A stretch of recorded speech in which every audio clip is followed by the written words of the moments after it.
Make cutscenes, bad voice acting,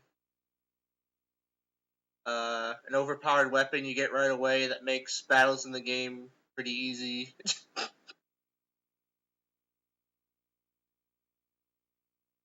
Oh, yeah, there is no game audio right now. I'd have to load up something or start the game.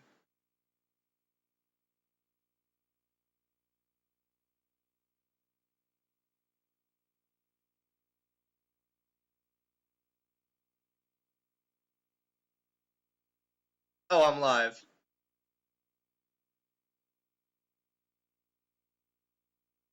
Alright, well, so I'll start off saying that the official timing for the game right now doesn't start till the first input. It gives you the kind of backstory. The opening anime cutscene, worth watching. So I'll go ahead and start that. It gives you the kind of backstory and what kind of voice acting we're gonna see.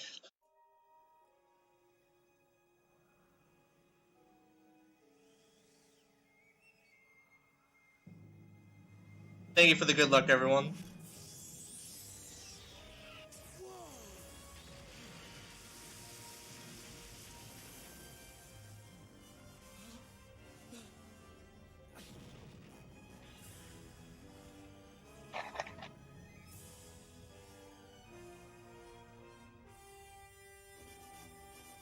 The timing's probably going to be changed soon on start game. The chicks are going to die. But as of right now, it's still starting on the first input. The opening cutscene's about 3 minutes and 20 seconds. And it was originally made to start on the first input because of the only people who ran the game were on emulator. And they could just have a save state to the first input and not watch this cutscene over and over. But now we have a flock of runners. Well, a flock. We have like a few runners who play on console now and have to watch the cutscene anyway. 100 years ago, in the Granstream Nebula, a great war devastated the land. After years of skirmishes, two opposing forces clashed in a final confrontation. One faction was led by the Imperial Wizardry, the other by the Allied Spirit Army. As the battle raged on, the Imperial Wizardry activated a dangerous weapon both sides had agreed to ban. The weapon was fired into the core of the planet to destroy enemy territory. But a miscalculation disturbed the planet's axis, melting ice caps and triggering tidal waves that would eventually cause complete submersion beneath the sea. This game actually predicted global warming. Foreseeing this tragedy, four wise men used a magical control tower called Airlim to keep four continents from sinking. Each wise man used a magic orb to power Airlim, but the orbs had to be re-energized at regular intervals, so the wise men left a magic orb on each continent with their descendants, the new wise men, to carry on their work. Now, the inhabitants of the floating continents are intent on building a new world. But suddenly, all of the new wise men are starting to disappear, and there have been rumors of Imperial Wizardry warship sightings.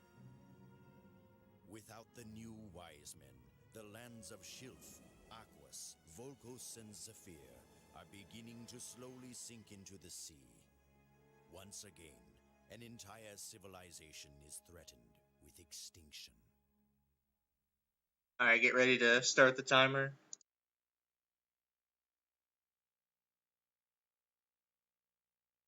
Can you hear me?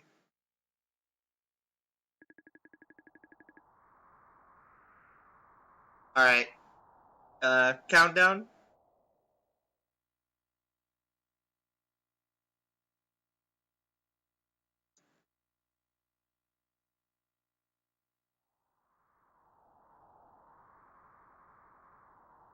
I'm not sure if anybody can hear me to start the timer.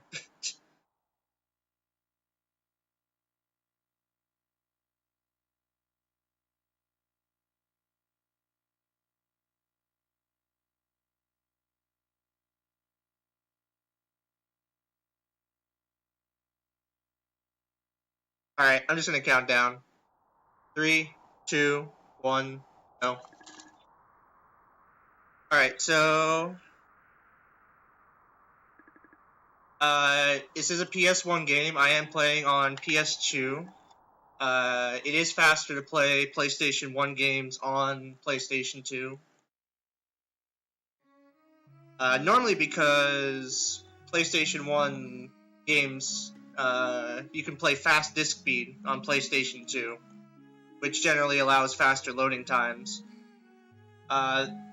Unfortunately for Granstream Saga, fast disc speed actually randomly crashes the game, so I have to play on normal disc speed. But I am still playing on a slim PS2, which in general will load faster.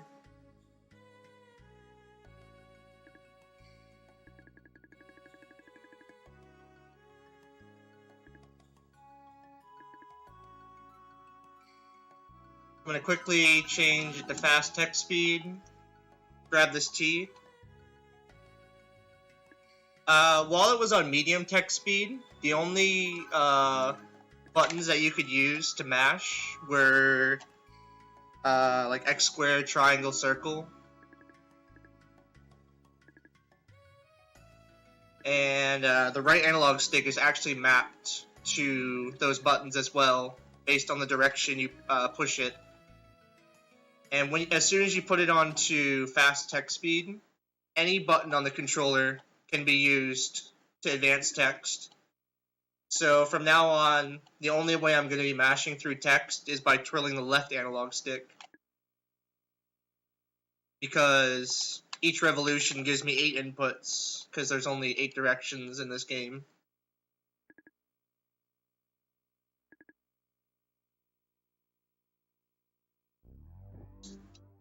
So what's kind of happening right now with the story? There are 4 floating continents left, and there are no more wise men to raise the continents from falling into the ocean and everyone dying. So our goal is to visit the 4 continents, learn the lifting verse, and start to lift the continents back up into the air so people don't die.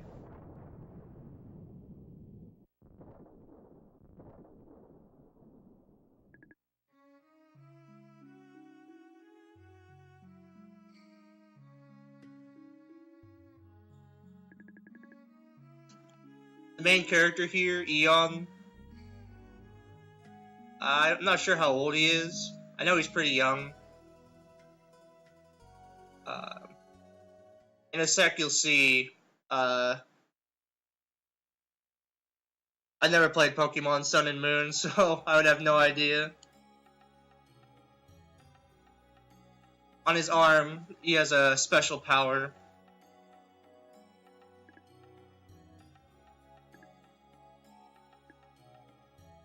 Getting ready to show it off on this piece of armor right here. Can't imagine running RPGs. RPGs are fun. I mainly run RPGs.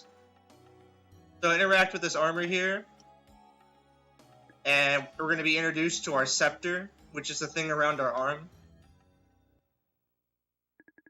The scepter is able to copy any object. Well, any story-related object.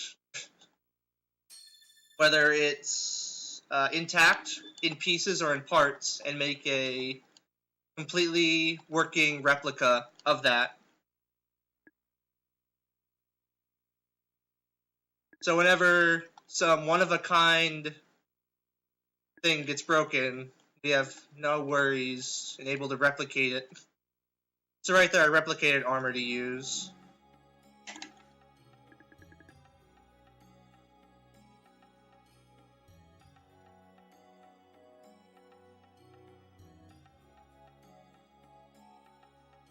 Immediately we get into our first fight.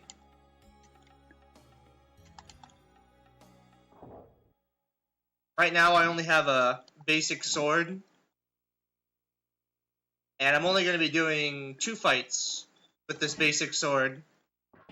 Afterwards, I'll be getting the ultimate weapon.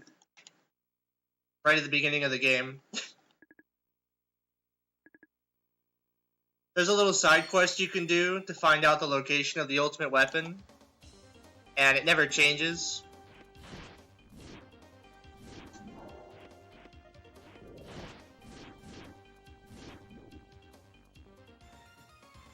So you see me kind of back up and lunge at the enemy. If I take a couple steps and charge into them, it stuns their attack, and I have more opportunity to get more hits off and not get hit back.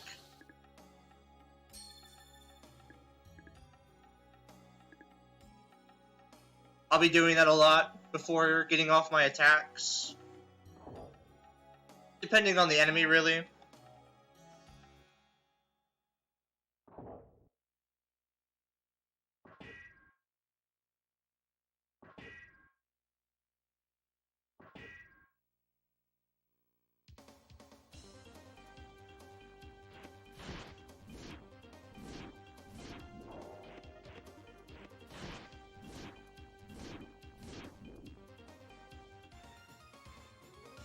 Alright.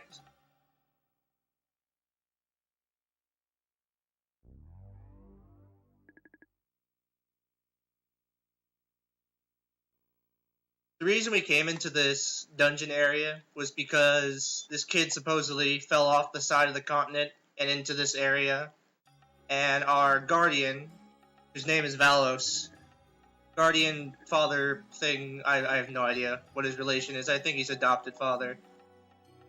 He's able to use magic and teleport here, so we go ahead and come find him and bring him back.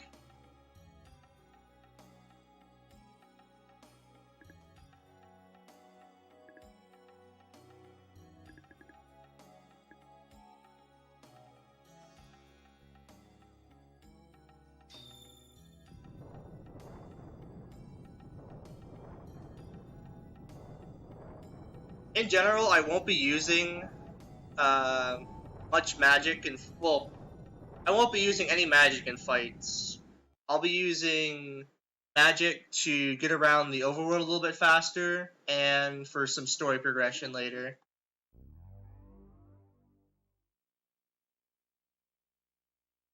So we return the kid to the town.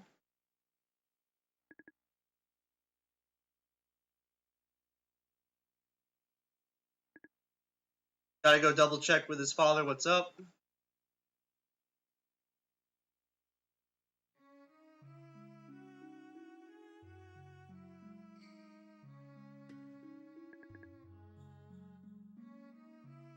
Tell this is an old game because they allow child abuse.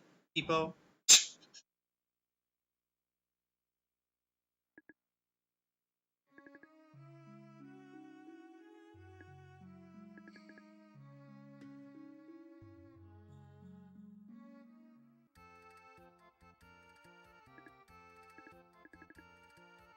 So he pulls us into the bar to kind of thank us for what happened.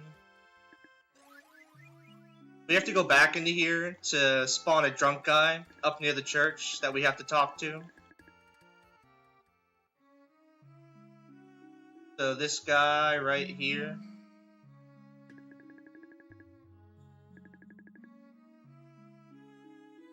Likes to get in my way.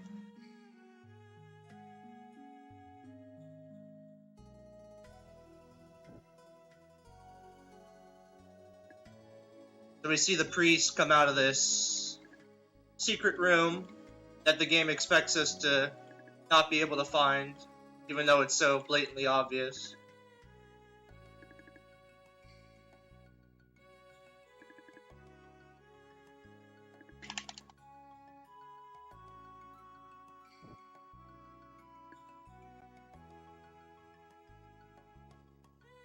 And right here is where we get our ultimate weapon, called the Onimaru. How you get it is you take one step back, face the left wall, and use the Panther Eye. There's the Onimaru. You can see my attack goes from 20 to 250.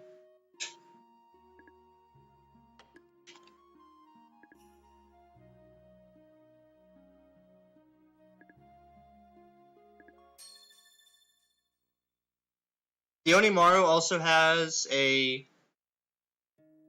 perk, I guess. Others call it a glitch, but the Onimaru is the only weapon in the game that can critical hit. And when it critical hits, how the battle system works is there's hit points and life points, and you can hit more, or you can do more damage than what's available in the hit points, but it won't bleed over into the next life point. So you take out all the hit points, they lose one life point, and they get all their hit points back. As soon as they're out of life points, they die. With the Onimaru, whenever it critical hits, it bleeds over into other life points, making it even more powerful for the run.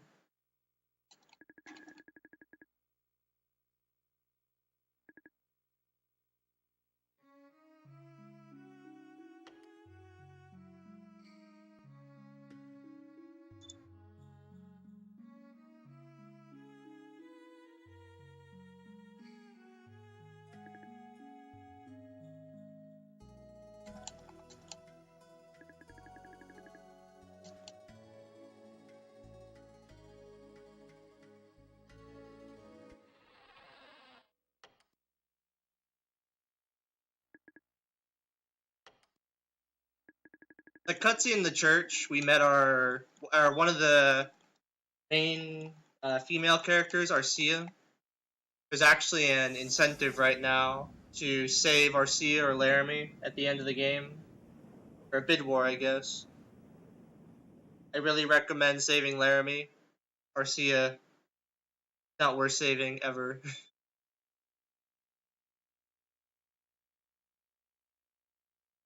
But we get on this ship to pursue her, because it turns out she's the only one who is a descendant of the wise men, and only descendants of wise men can raise the continent with the lifting verse.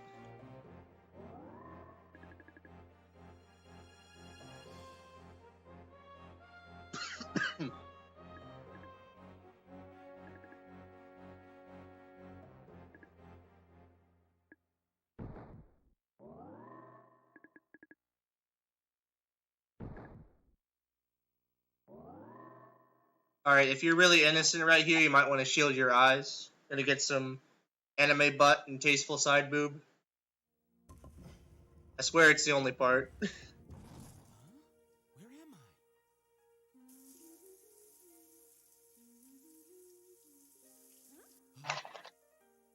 Who are you and what are you doing in Laramie's room? What kind of bird are you? I'm not a bird, I'm Corky the Spirit Beast, and you'd better duck. Nice move, but I hope you realize I had some soap in my eyes. Now, you've got exactly 1 minute to explain who you are and what you're doing here.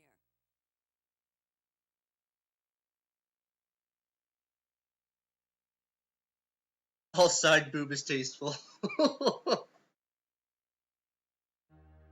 Agreed. So now we get to meet Laramie, the other main female character that should be saved. She's the more rash acting, hiding emotion kind of girl. Alright, real quick, we're about to come up on our stealth section. Okay.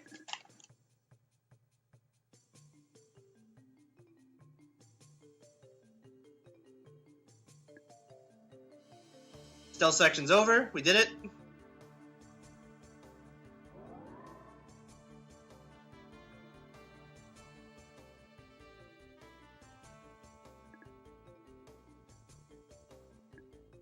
We come down here to take the gem, because Laramie won't help us unless we steal the gem. Corky's trying to show us here. Corky is the spirit beast, the bird. Trying to show us here that it's actually a trap.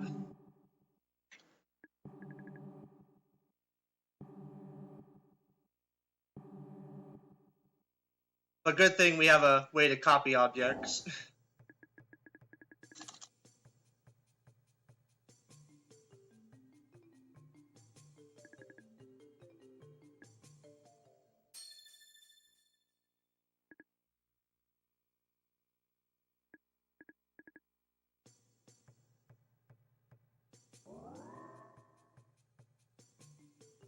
Is Laramie winning? That's good.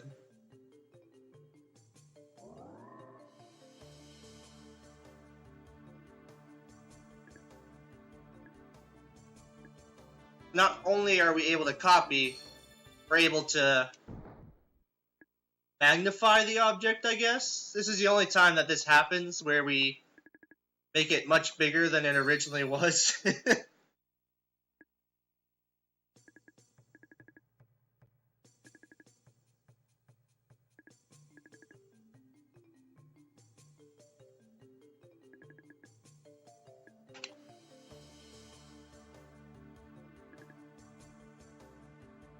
So now we're going to be heading towards the Vangel, which is the enemy Imperial ship that is keeping Arcia captive.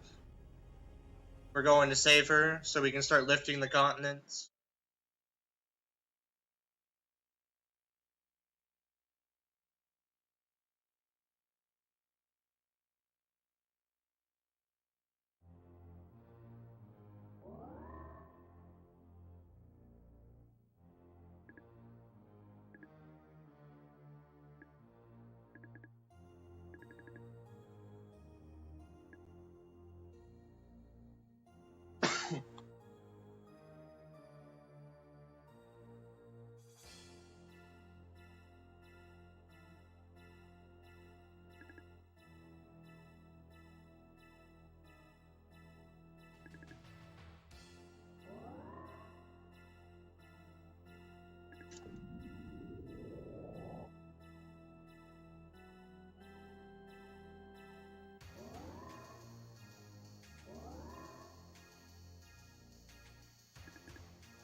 Right here, we're going to be jumping in our first fight with the Onimaru.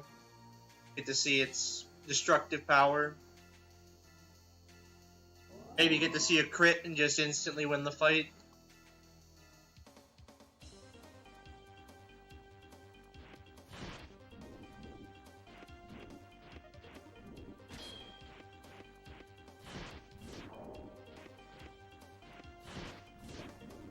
That was a pretty bad fight.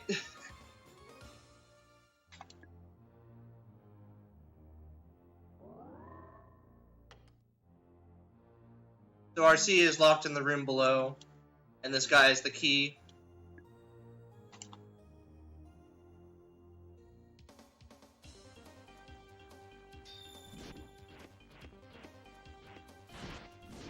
That was a crit right there, based off that little flash, but it was a last life point anyway, so it wouldn't have really mattered.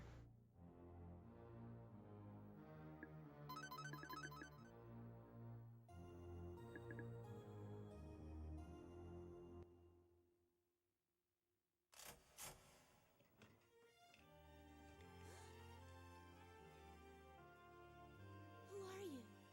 My name is Eon. You're Arcia. Why, yes. But do I know you? No, but I'm a friend. I bring this gift from your father. He said it was of grave importance. Oh, from my father?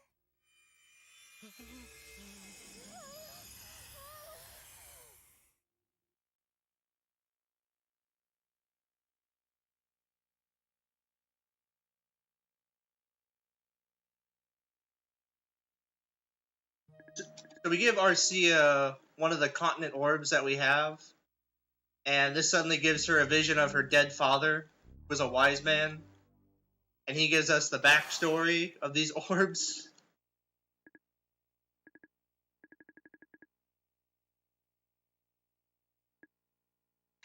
Also, if you guys are familiar, you're familiar with like JRPGs in general.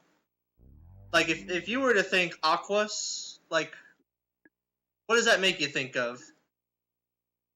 Just a general question. Aquas.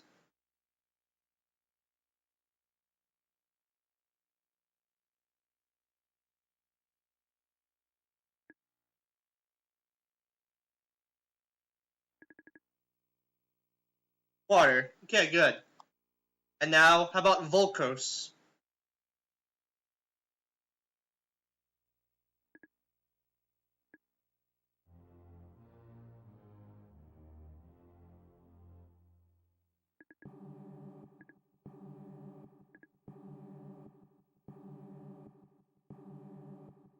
Now, Volcos is fire, like it's supposed to represent volcano.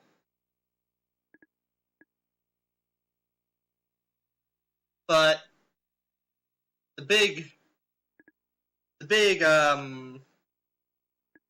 like stake in the heart here is Zephyr.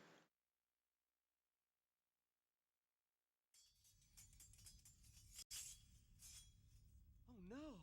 They've all been captured. Now we'll never get out of here. Over there. Someone's coming. Huh? Who are you? Oh, what a pretty picture. The brave young warrior and the beautiful damsel in distress. So, how did you two find the other 3 orbs? I'm curious. Yep, Volcos is fire. What about Zephyr? Informed of every move you've made. And now it's time for me to make mine. I've got them all. Oh no! What have you done? Now that the orbs have been destroyed, you nor anyone else can perpetuate the selfish destruction. Gonna be wind? Normally it's wind in a JRPG, but in this JRPG they made it Earth. Magical powers to rule the 4 continents. I don't know what they were thinking. Believe me, that wasn't our intent. You're just like the rest.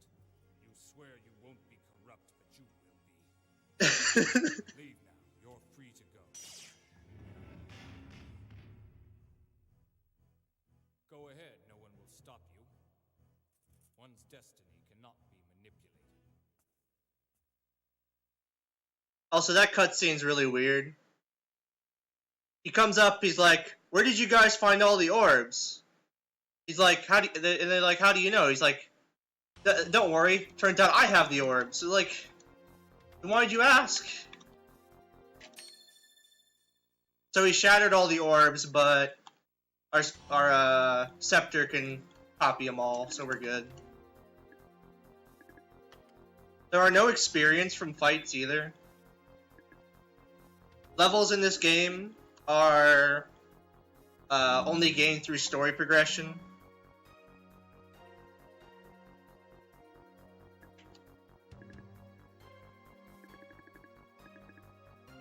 Yep, thank you for the donation.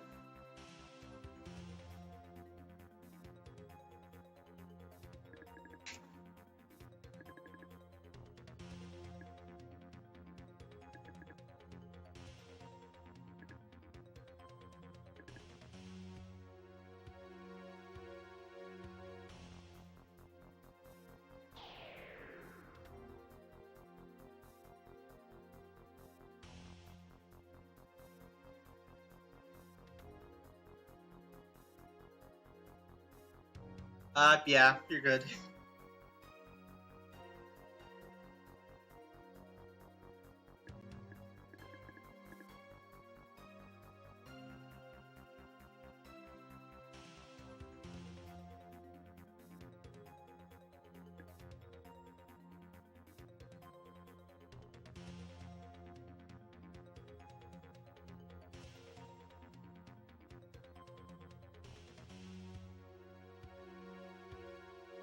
Was that put towards the bid war at all?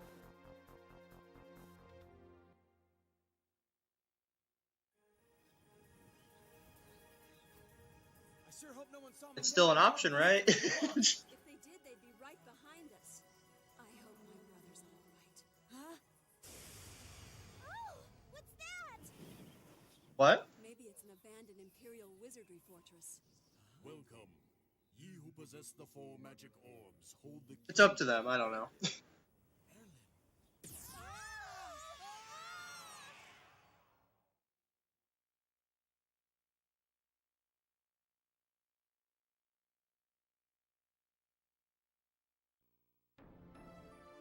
Alright, so after we escape the Vangel, we encounter the Heirloom, which is kind of our magical airship that only the people who possess the orbs and can lift the continents control conveniently.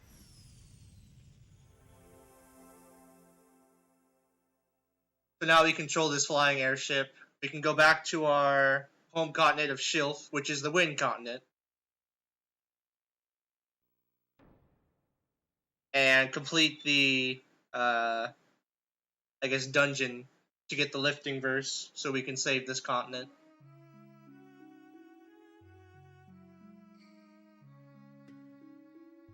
As soon as I got the heirloom, I got my first magical spell called Heirloom Return, which is basically I can use that spell anywhere on the overworld, and it'll return me to the beginning of the map.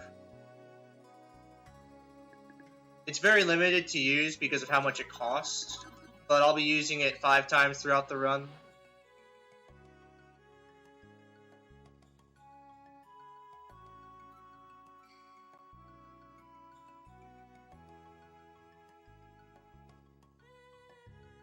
Max wants to donate towards Arcia.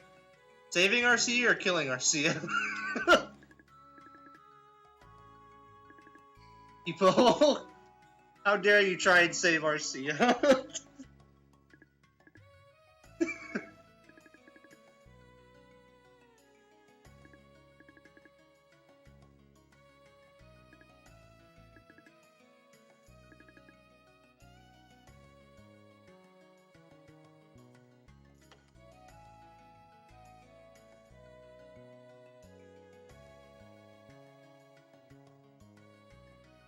We're gonna get some more information from the church and the elder from the village before we can move on.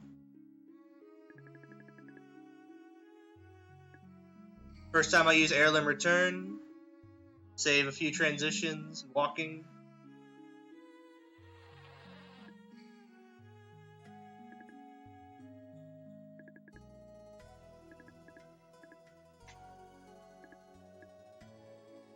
Now we have to go back to our Guardian's house, Valos, to see what he's up to.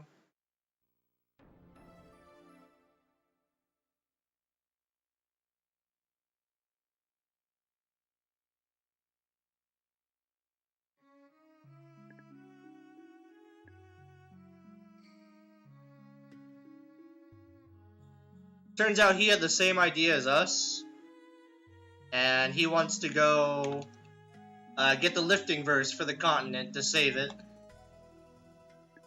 So that's what he left us in this note here.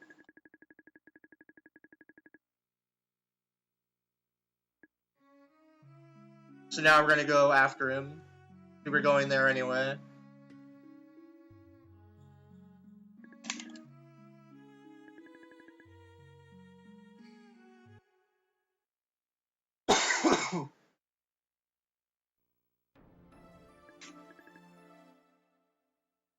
Ideally, I will get no random encounters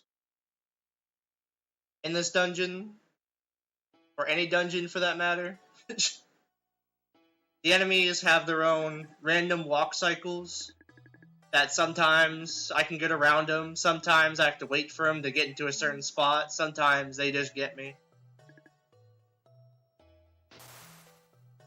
If I was really good though, I could always get around them.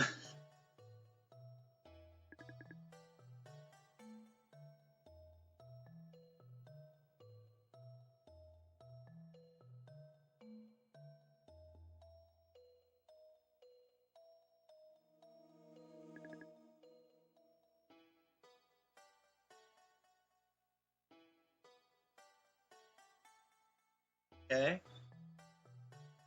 That first enemy I walked past is literally the worst thing to fight in this game.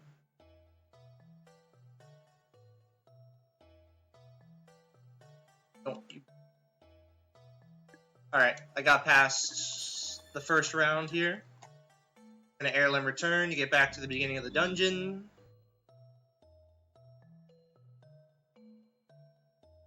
And as soon as I enter, the crystal I copied will just automatically be placed on the pedestal, unlocking a secret passage for me.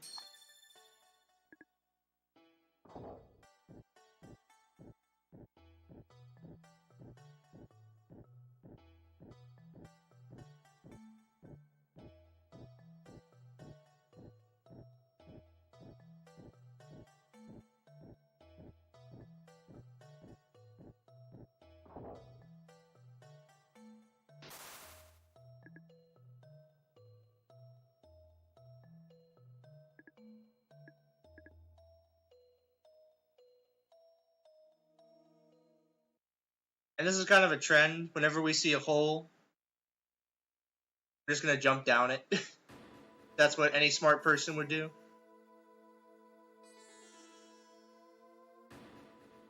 Oh, I almost got that encounter. That was scary. Very Monka-esque. Alright, for these stones here, it asks you first if you want to pick it up.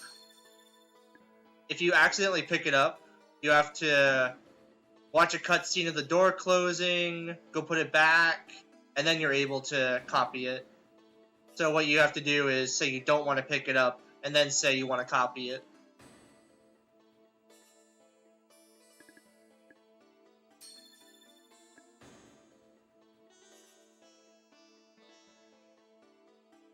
And we have to place the 2 stones here to, you guessed it, unlock this non-obvious secret passage behind us.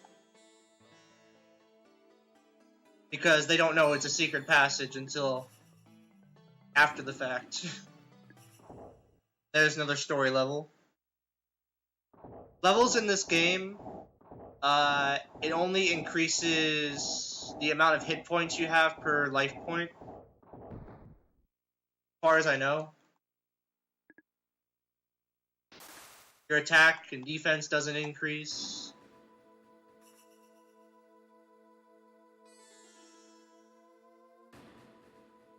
Good game design here. You can go left or right to solve a moving platform puzzle. But if you go right, the way you solve it, it actually blocks you from progressing. And you can solve the puzzle, but you can't walk across it. You always have to go to the left there.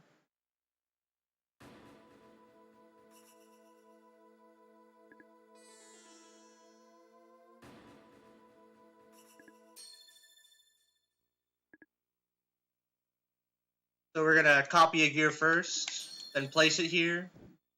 Get this contraption working. And then we have a, I guess, music puzzle here.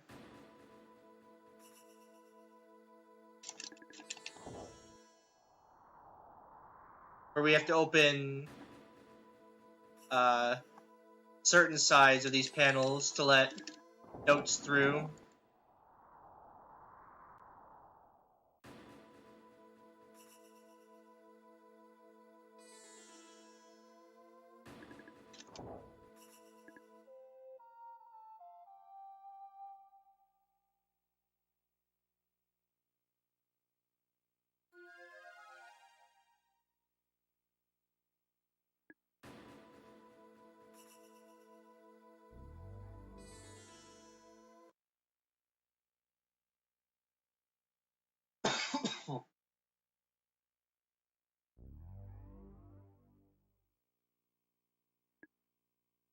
Now we're in the Wise Man's Cemetery.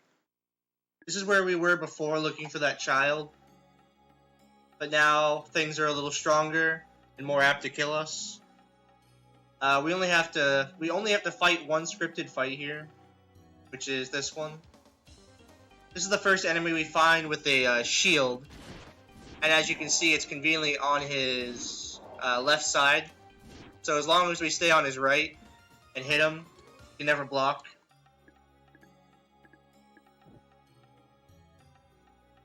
After that fight, I got a Blue Scepter Force. You get Blue Scepter Force after a fight if you complete the fight without taking any damage. And that can have some kind of healing item, gems, a Fruit of Venetawa, which is just a food for Corky. Really useless besides that. It's faster to not open the forces if you get them. But sometimes it's nice to have a chance for some safety healing items. So after the cemetery, we're in the Ordeal, where you have to pass some trials in order to get access to the lifting verse.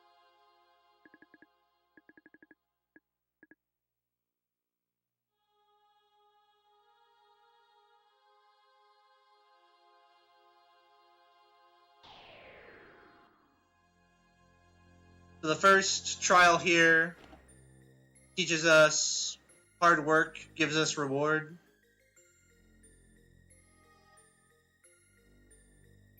So we have to fall down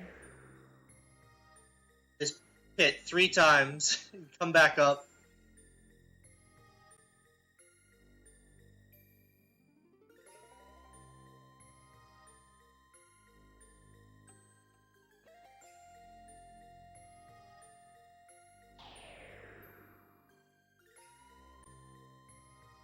What's up, Bakuman? That is a good anime.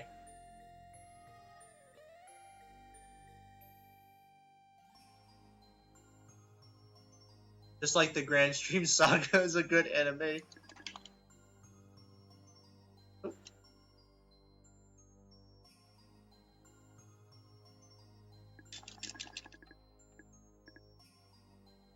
So this next test is one of patience.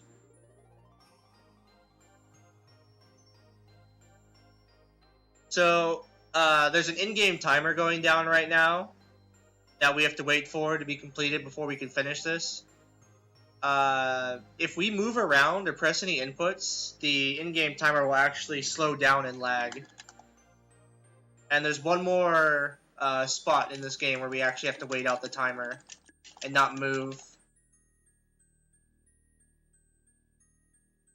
Okay, this last one's about honesty. We just go up to this kid, tell him we don't believe him. We did it.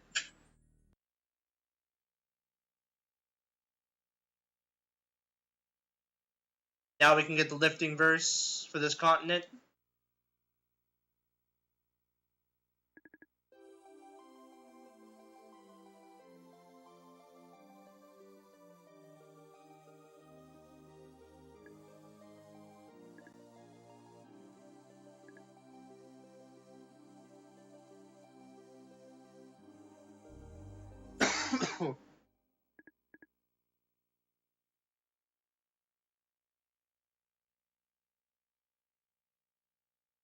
Now we can go fight the boss of this dungeon. His name is Balderog. Kind of a head and 2 hands kind of boss. Actually, the only boss in the game we can one-shot with a critical hit with our Onimaru sword. Very nice to get.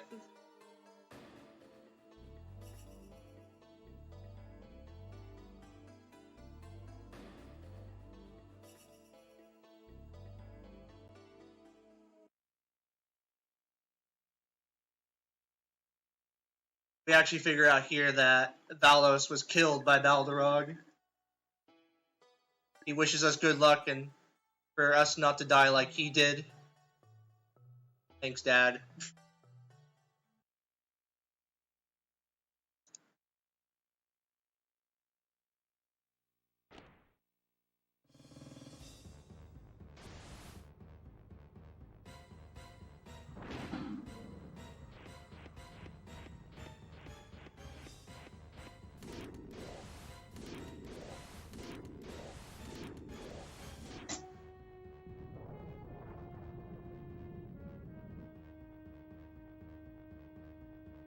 What a difficult boss.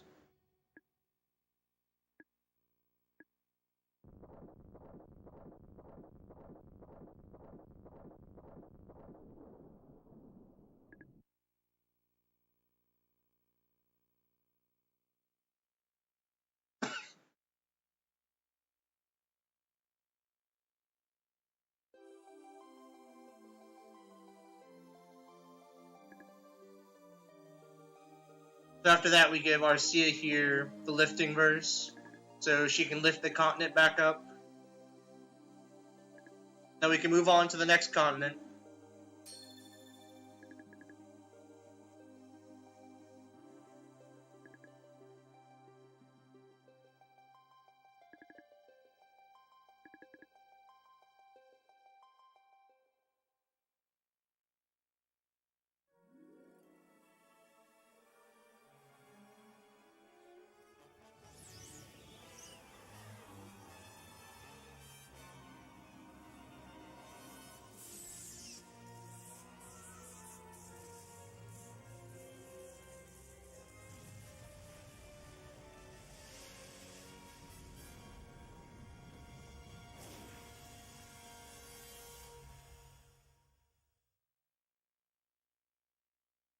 The anime cutscenes are the only cutscenes that are skippable, but only if you've seen them before.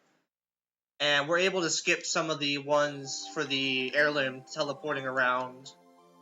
Because at one point we have to return to each continent, and we've already seen all the teleportations to those continents.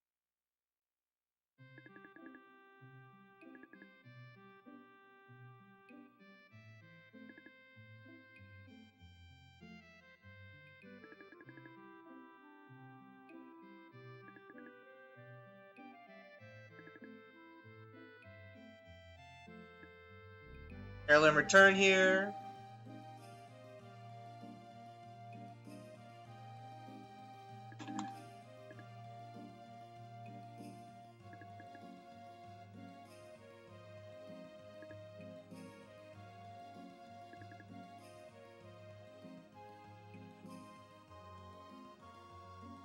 We have to first return to Valos' house.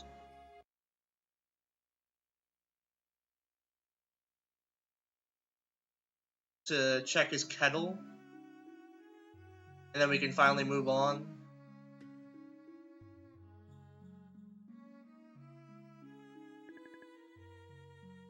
I guess it's technically my house now because he's dead. Feels bad, man.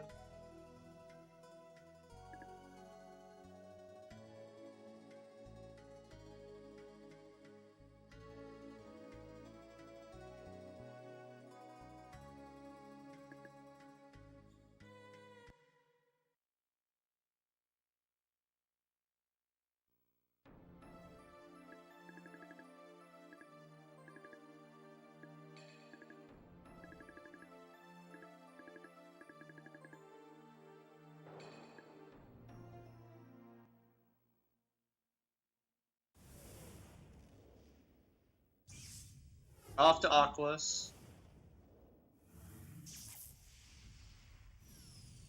Each continent has its own either quirk or some kind of conflict that we have to solve. Turns out that Aquas is being run by a cult, which is in place by the Imperial Wizardry. So we have to disband this cult before we can move on.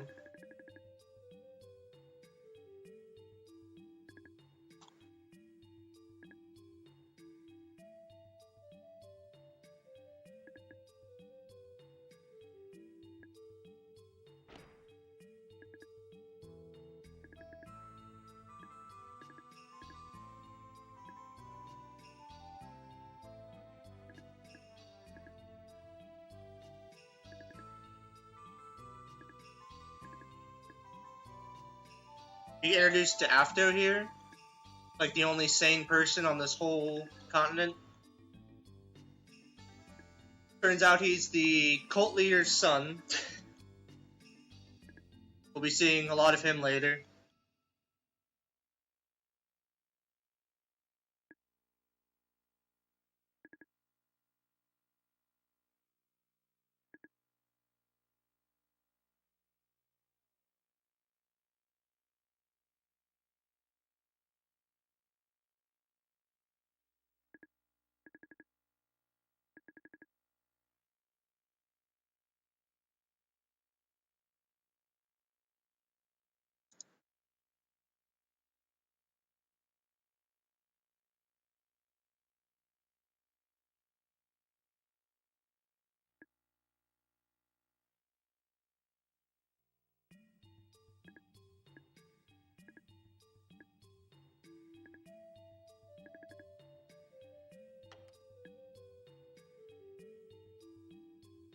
Dr. Afto offers us a place to sleep. We're allowed to explore the town, and we get to go where the basically cult meets up. Have to talk to some people first.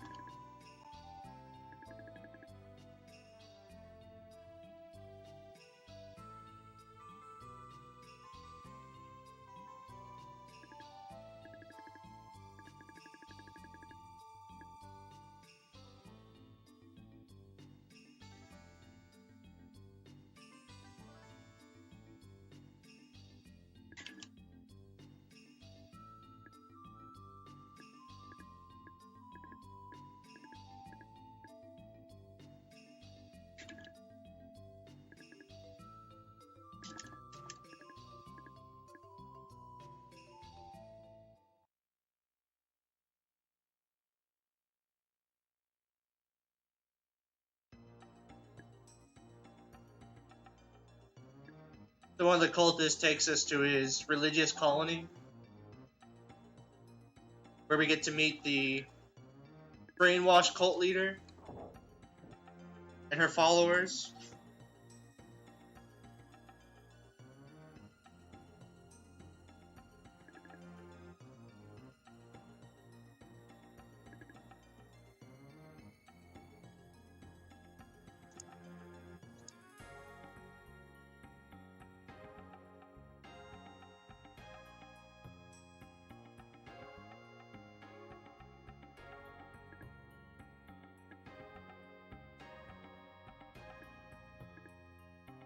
Nope. Forgot that she asked to come with us.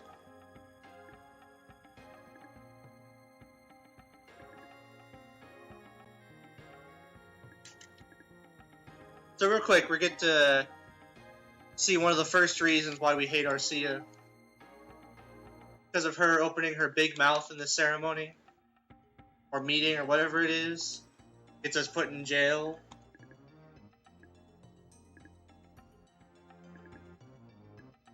This room also lags a lot. A lot of sprites in here.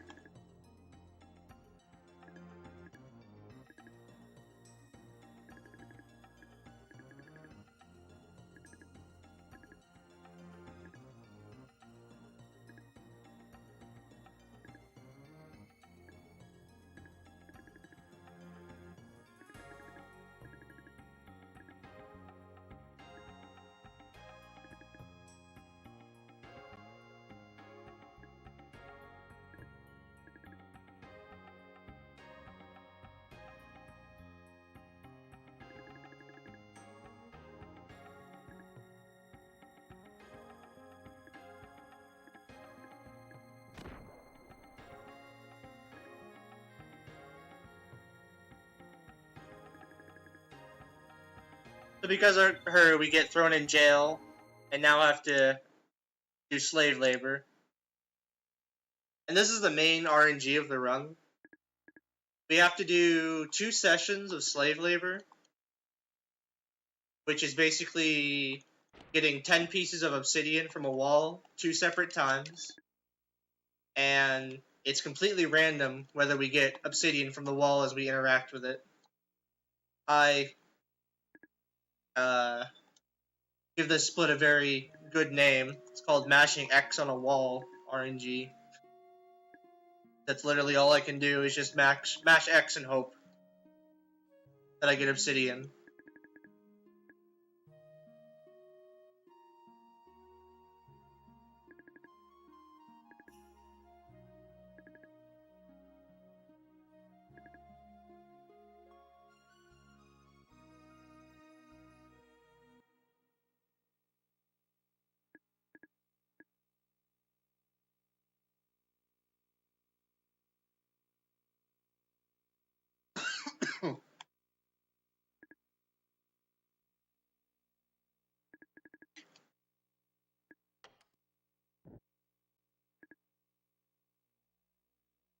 This is our first day of slave labor.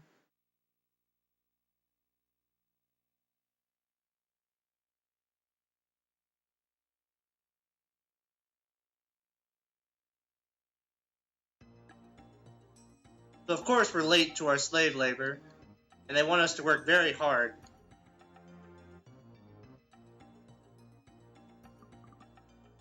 So to congratulate us for being late and wanting us to work very hard, punches us. Good job.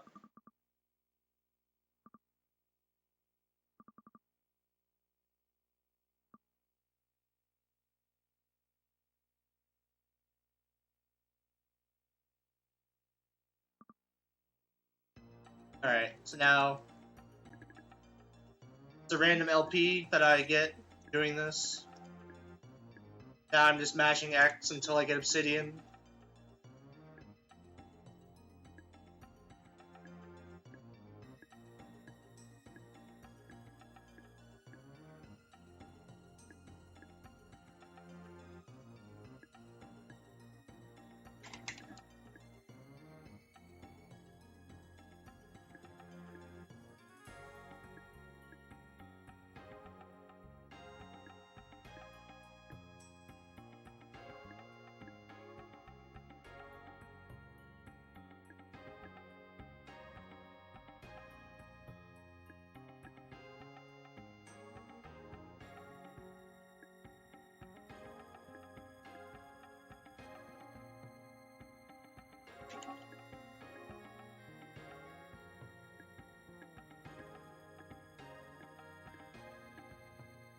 Alright, that was a decent first day.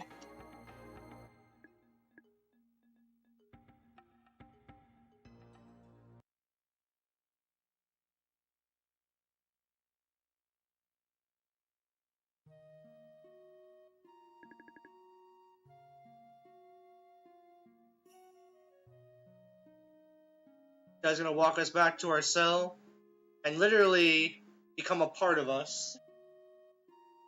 Just watch as he pushes us. Like, enters our body.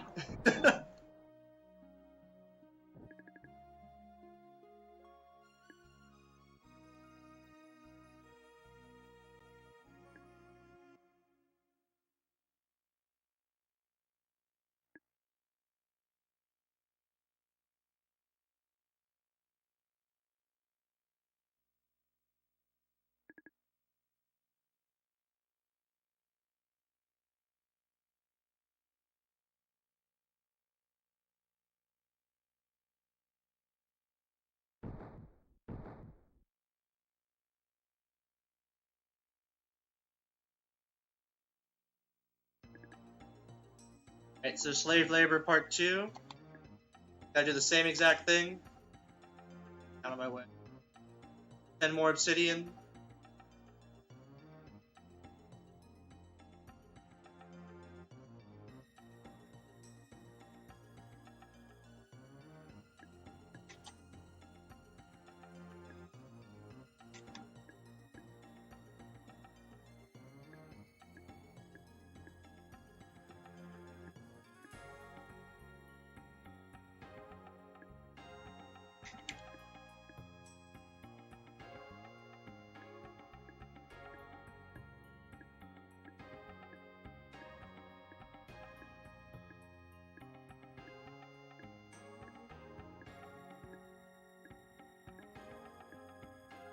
That was really bad.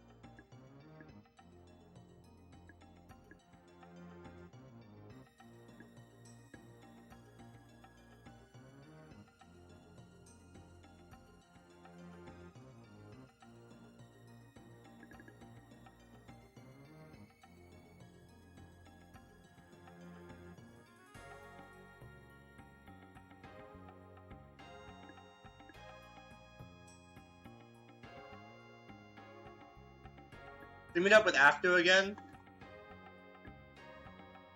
Kind of curious why we're in jail. He thinks it's his fault. Feels bad for us. Kind of digging his own grave here.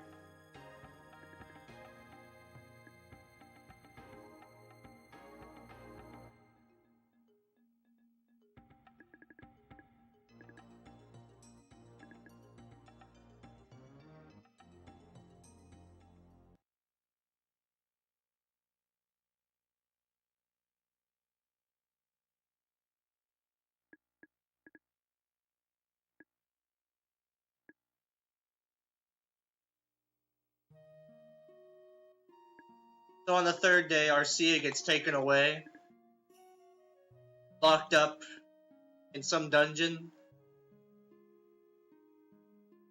Now we have to go save her again.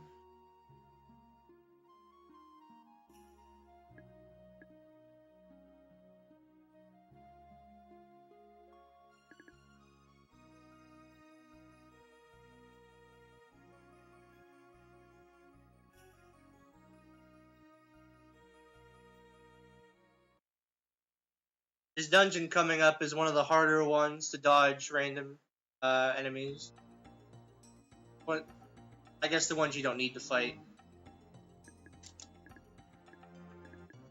So this is another case where we have to not pick it up and then memorize it.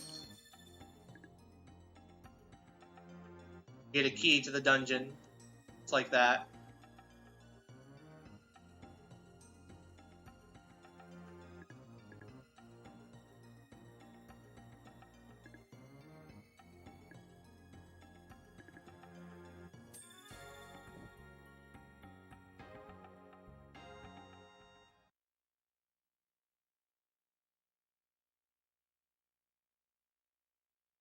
We also get introduced to our first sneeze, which is where we have an enemy on screen like that. You see his feet kind of move, which we call a sneeze. While he's doing the animation, we can walk around without him chasing us. We take advantage of those situations to get past enemies like that.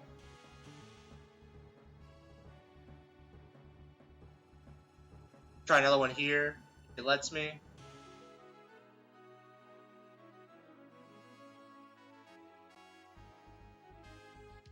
Oh, alright.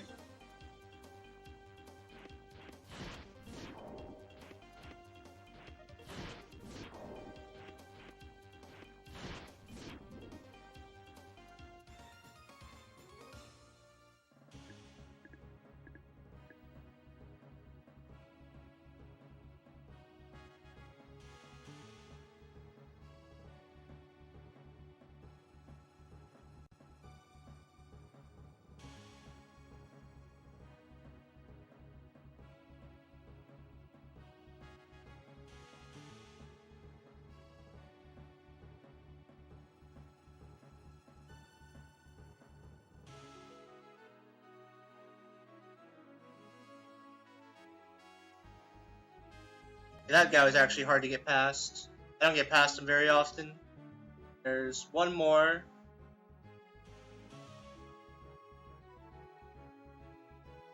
Rather him be... Okay, that works. That guy's hard to get past if he's in the hall like that and not like near one of the doors. That was a decent magical labyrinth. Only one extra fight.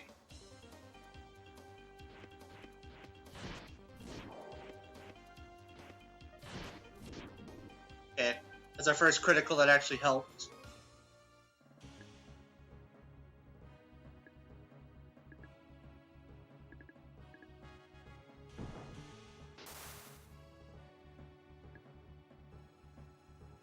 Heard some noise down here, gotta go check it out. Turns out it's Afto with the key to Arcea's cell, except he broke it. Got a whole dialogue of him freaking out. Like, bro, we can just copy it, don't worry.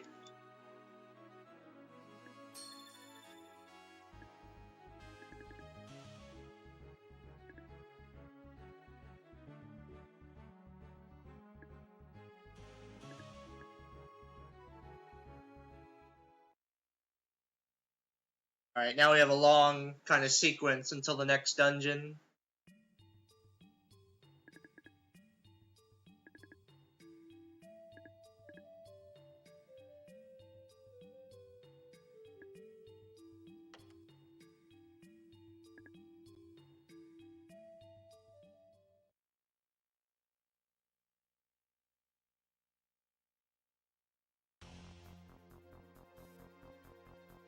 Basically what's happening right now is the cult leader, or Afto's mom, figured out that Afto helped us escape, so now she's out to get us killed. Or get Afto killed, not us.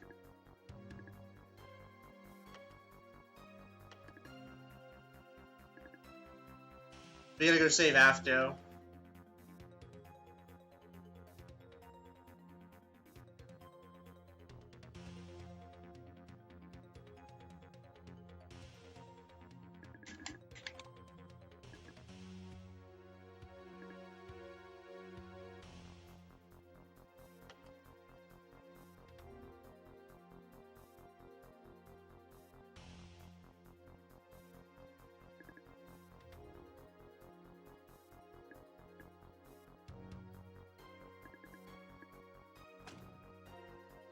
This cutscene coming up, the way Arcea screams is unique to the US version. Barbarians who take children as hostages. No!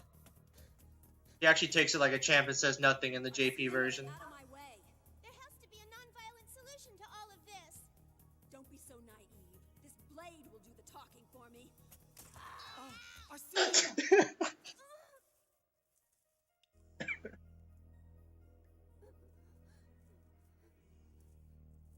Blood is the blade's language. That noise she makes, it's just horrendous.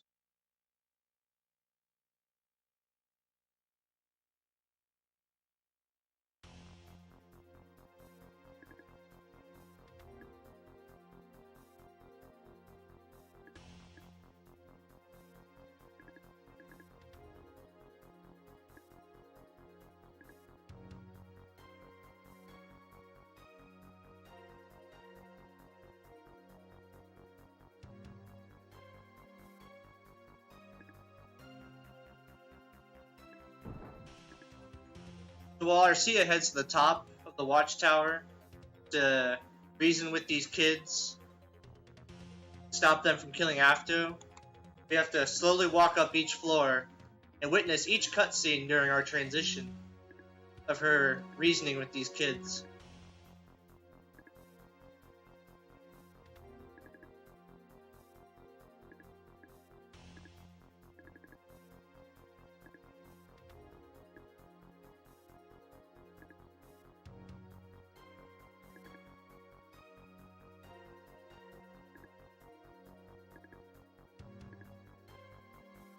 He actually manages to convince this one in the blue hat.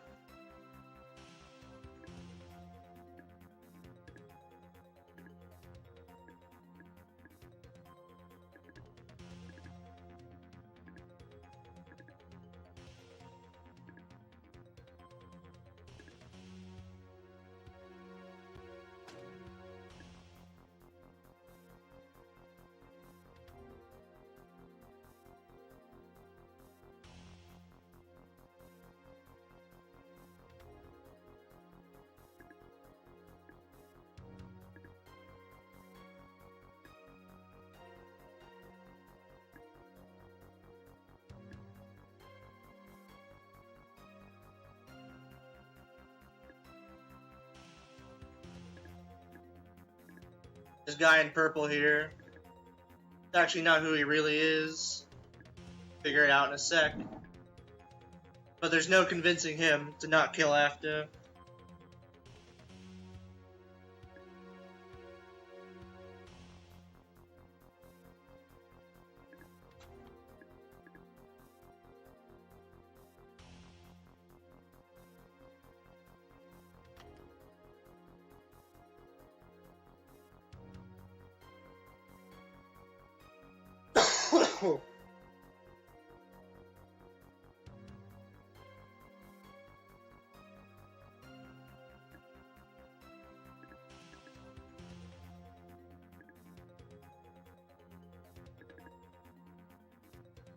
So no matter the reasoning that Afto or Eon gives this guy, it's not going to change his mind.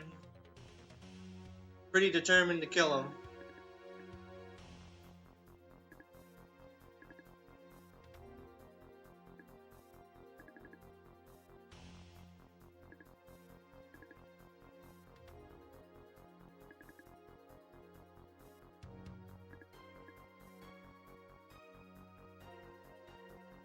Throws him off the tower. Poor Afto. So it turns out this whole time he's actually a wizard.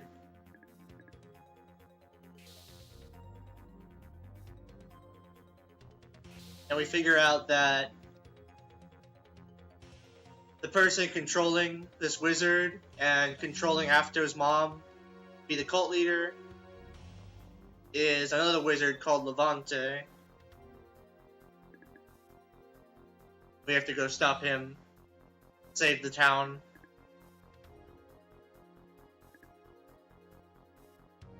Afto live though. He'll be fine. It's like one of the very few times in this game where someone doesn't die. A lot of people die in this game.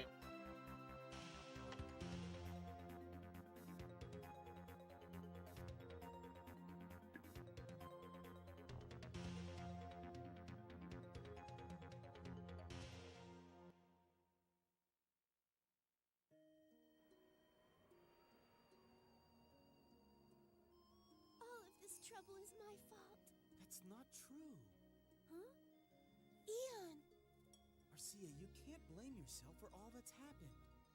It is my fault. I didn't know what to do. I couldn't even help one child, let alone save the world. Oh. You did what you could. Don't torture yourself over things that cannot be controlled. Thank you. Your hands, their warmth feels so good.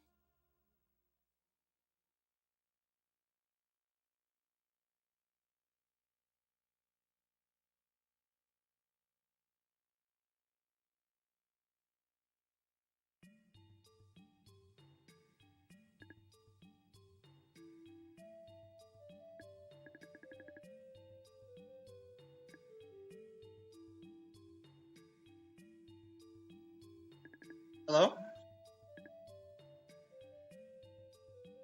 Yeah.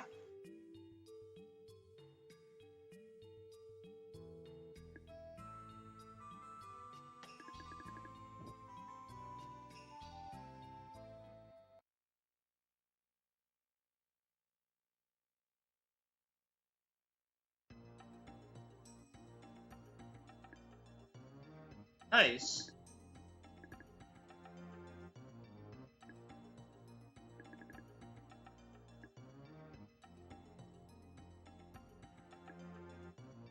Yes, your only option to choose is Laramie right now.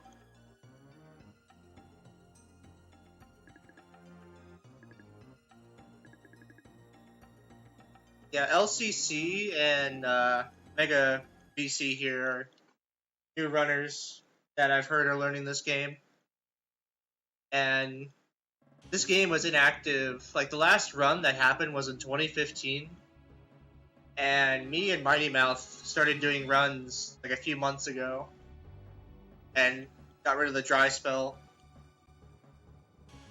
And then, like, 2 more runners came in, and some of the old runners from 2015 are like, yeah, we'll jump back in and start running. So this game is actually starting to get runners back into it for some reason. Pretty nice.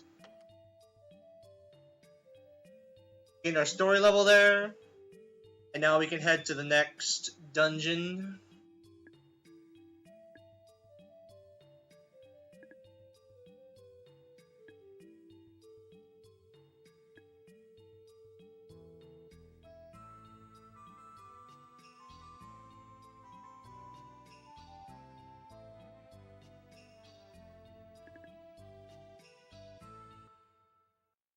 What's up, Mega BC? Thank you for the good luck.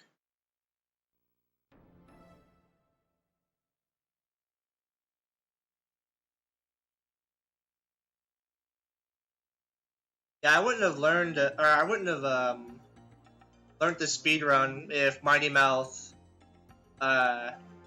he actually offered to play it with me casually, and I enjoyed it casually. So usually, if I enjoy a game casually, I try and pick up the speed run, which saying that the casual playthrough of this game is a lot more enjoyable than the speed run.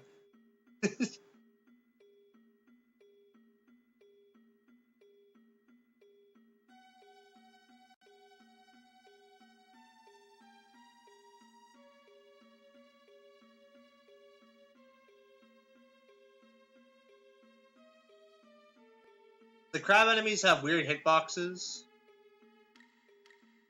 I should be able to get past all of them, even if it looks like I walk right through them. It's like only the center of them can interact with you. So I go interact with the wizard that threw Afto off the building. Wizards are like the worst enemy in this game. Ugh.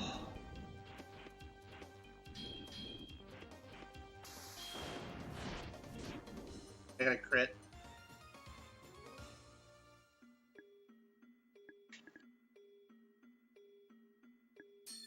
Wizards teleport around after you get rid of one of their life points, and they can also put a shield on themselves that makes them invulnerable, and they can put a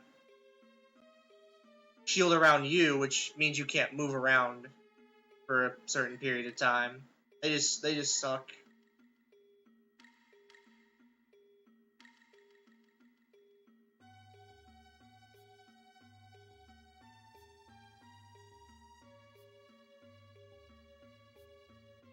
Away.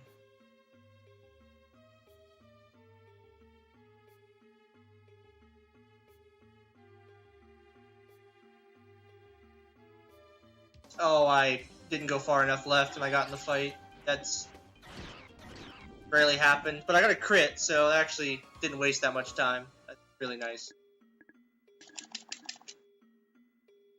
Not too upset about that.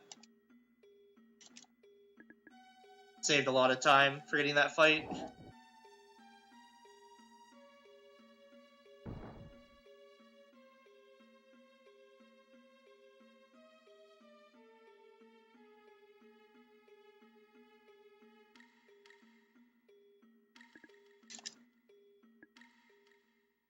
That was the first part of this dungeon. Now we go into the trial part again, which this is a lot simpler than the last trial. The first trial had us do like 3 tests, and this one just asked us 7 questions, and we just say yes to all of them. Really tough trial.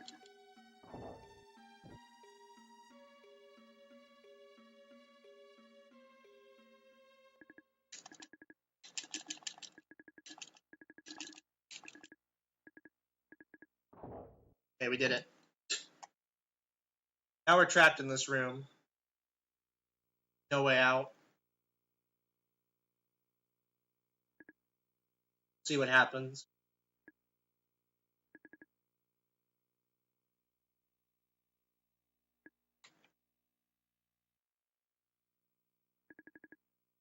Turns out Laramie and RC are trapped on the other side of this wall.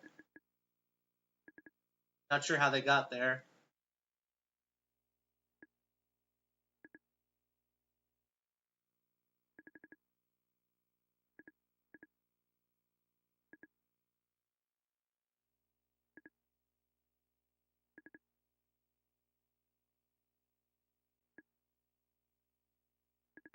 Ian also figures out that he can't use his scepter on command to do what he wants.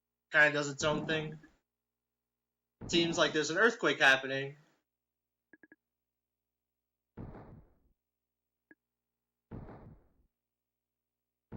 A lot of people kind of argue who's the true waifu here, RC or Laramie. But it's obviously Gandor here. If a guy comes to save you by punching through solid rock, that's definitely the person you want to seek in your life. Gandor is the true waifu here.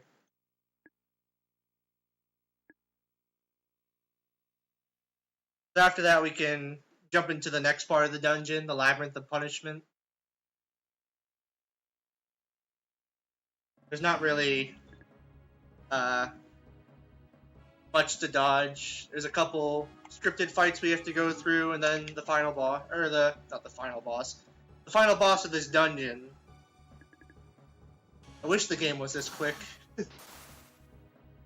I can only do like 1 run of this a day because of how bad my arm and wrist hurts after mashing all day, for all 4 hours.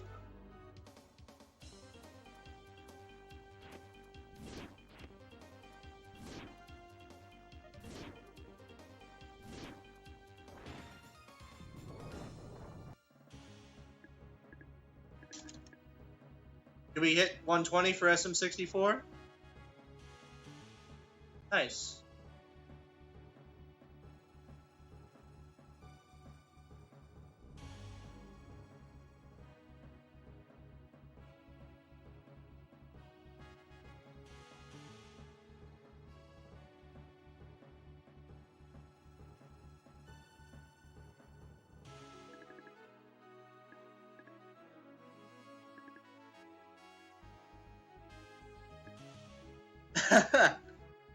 GG.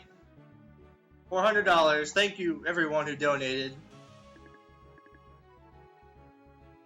So, Solela here, which is the girl, she still kind of controlled and tricked us into this fight.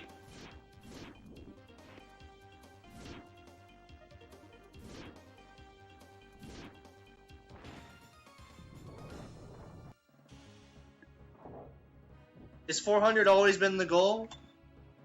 Out of curiosity.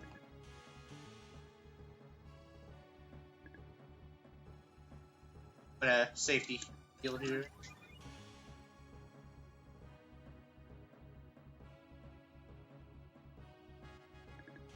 I'm not planning on saving at all in this run, and this game has no checkpoints or autosave, so if you die, it's game over.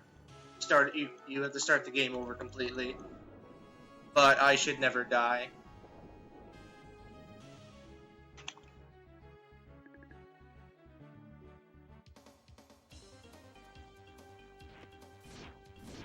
Oh, nice crit. It's actually really nice. Take one shots.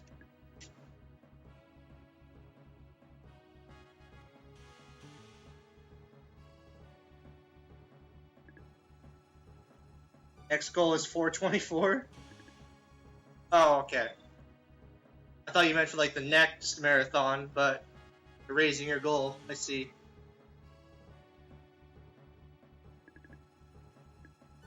Was there another donation, or you guys just didn't notice that you hit 400 already? Right here, Levante tries to trap us in crystals to get rid of us, but we have magic that protects us. But Solela here doesn't. So she asks us for the amulet that protects you, or protects us. We're like, nah, you can die. Noticed but completely forgot to mention.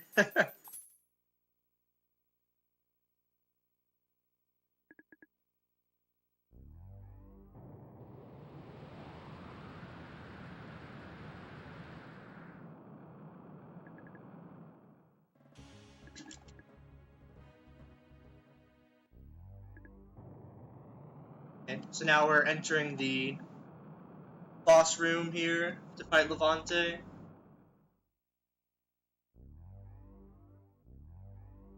Levante is a pretty annoying boss casually. He can jump into 4 corners, and if he's in a corner where a magic circle is, he's invulnerable and can attack you. But you can actually stun lock him and just defeat him without him really ever moving if he cooperates. Which for the most part he does.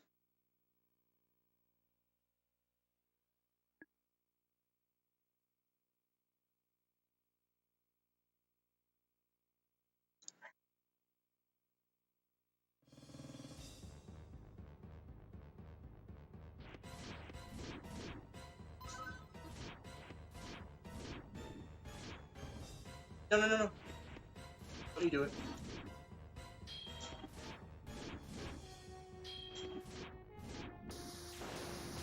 Nice. Actually golded that.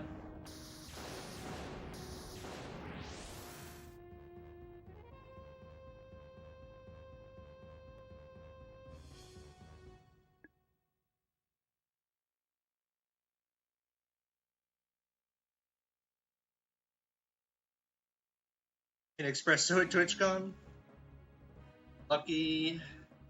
I love an espresso right now.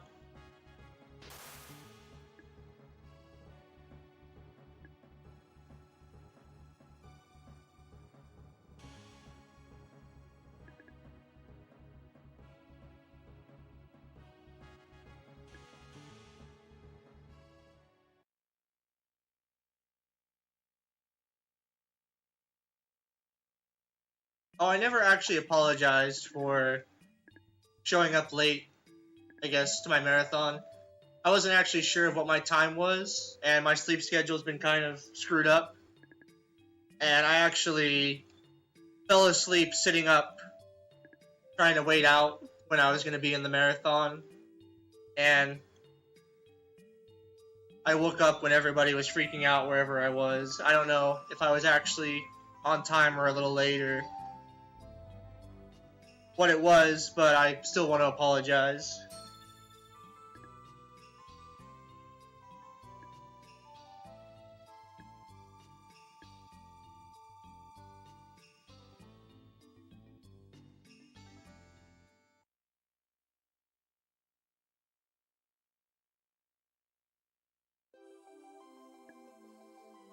Alright, so now we defeated Levante, we give Arcia the lifting verse for this continent, and she lifts it up from falling in the ocean, and we save this continent. Move on to the next one.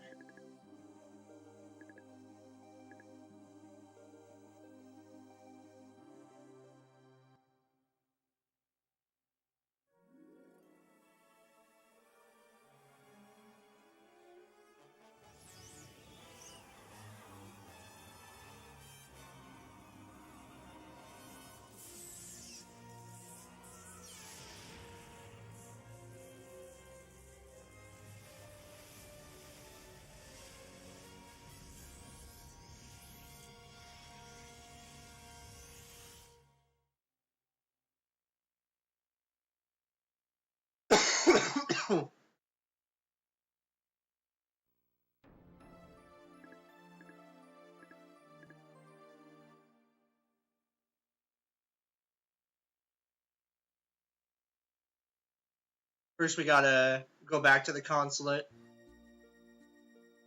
speak to Solella, and then we can leave Aquas.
Alright, Volkos kind of has a long sequence before the next dungeon again.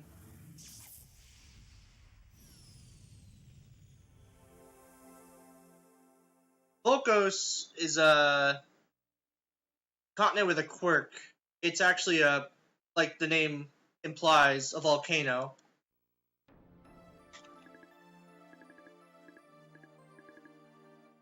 And there's a town on the left side and the right side of the volcano. And only this continent does the weight have to be even on both sides, or the continent will tilt and lava will spill on one side.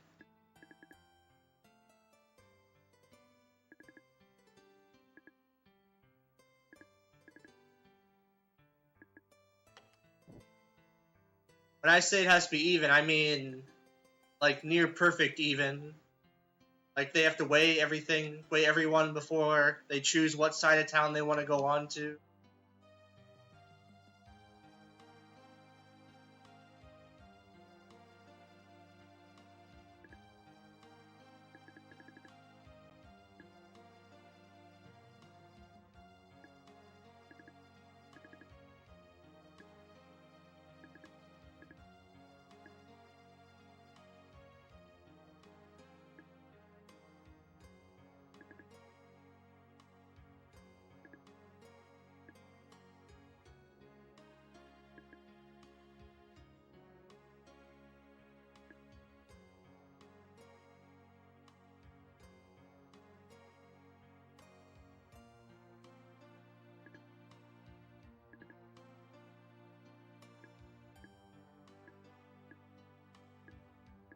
I gotta pick up 5 stones to match Arcia and Laramie's weight, because they're both going to one side and I'm going to the other.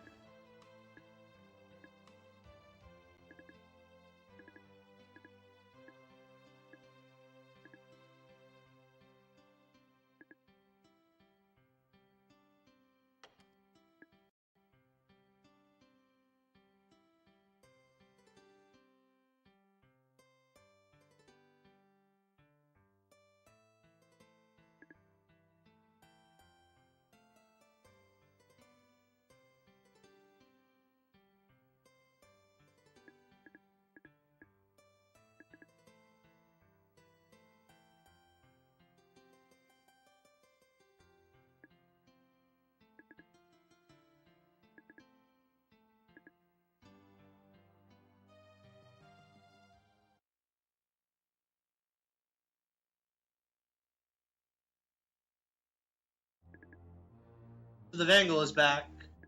The Imperial ship that we saved Arcia from. First 20 minutes of the game.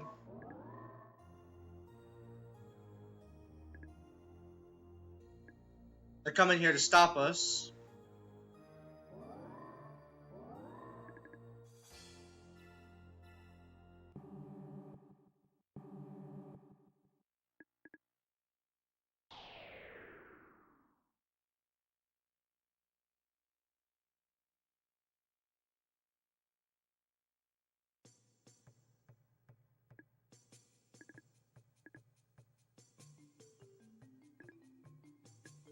Well, the Goot airship is the one where we started with Laramie in the beginning, the people that help us, Gandor and his crew.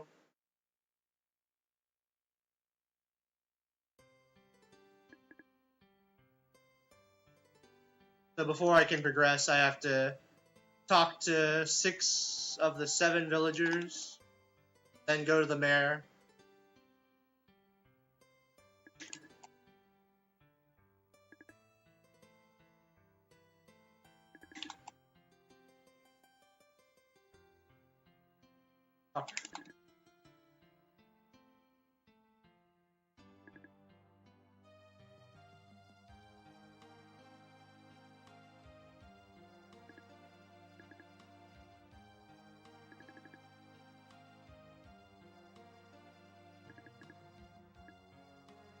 So there's a tale of a wizard here named Zerous, and he may have information on the lifting verse to save this continent, but the people here are protecting him from people who might want to hurt him. So as of right now, no one's going to tell us anything about him.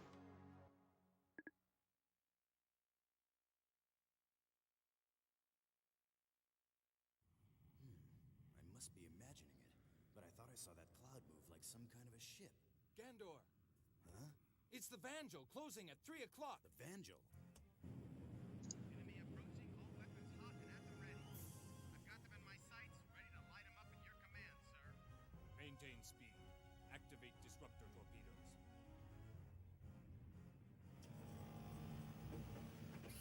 So the way the Vangel's going to stop us What's he doing out here? Fire! by shooting a torpedo into the volcano and making it erupt.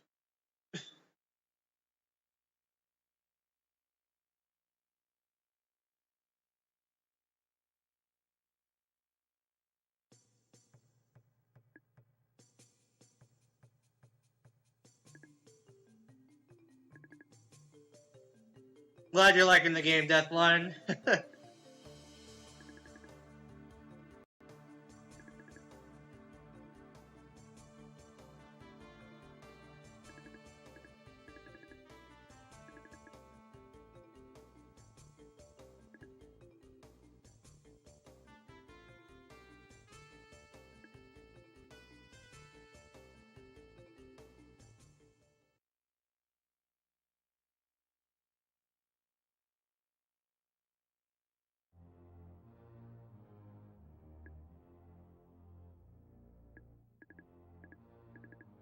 Okay, there's actually a bathroom break coming up soon, and I gotta use the bathroom. So I'll explain it before it happens. The other in-game timer, I have to wait 1 minute by standing still for basically the town to be destroyed. I have a choice to save everyone, but moving around and saving everyone actually wastes too much time and lags the in-game timer.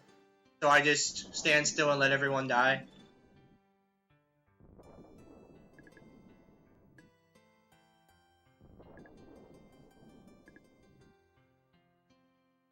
I have to wait 1 minute without moving, so that gives me a chance to run to the bathroom. What happened? The continent's tilting. You hear about it? A giant ship just landed here. Huh? We better go check it out. Yeah. What's going on here? Gandor asked me to check on you. Be careful. Laramie! Don't worry, I'll be all right. Don't you let Arcia out of your sight. Gandor! What are you doing on Volkos? Eon, Slazers fired a disruptor torpedo into the volcano from Vangel. Huh? This eruption will flood both towns below with molten lava. We've got to try to save at least one of them.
Oh, okay. Everyone dead yet? You know what's even funnier, Deathline? The final spell, magic spell you learn in this game, is called Genocide. And I call this an Undertale ripoff.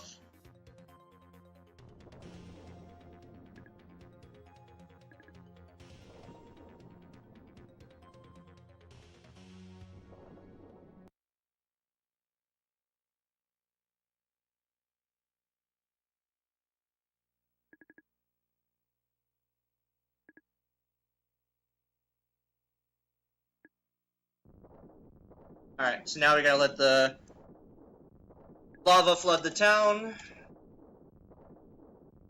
Good thing the ship is lava-proof.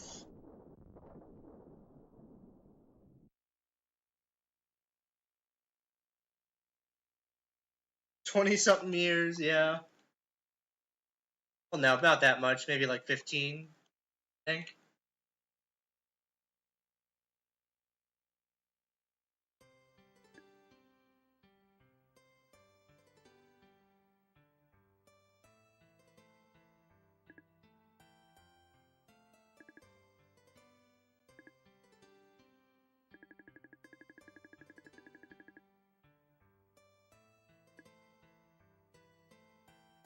Alright. So basically, that town is useless. We're mainly going to be over in Oracle, or the right side. Alright, 18 years. Oh, you were closer than I was. First thing I'm going to do is steal some money that's hidden back here.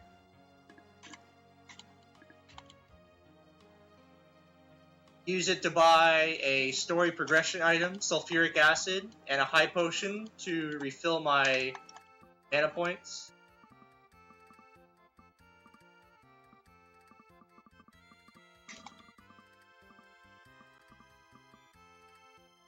That was horrible menuing.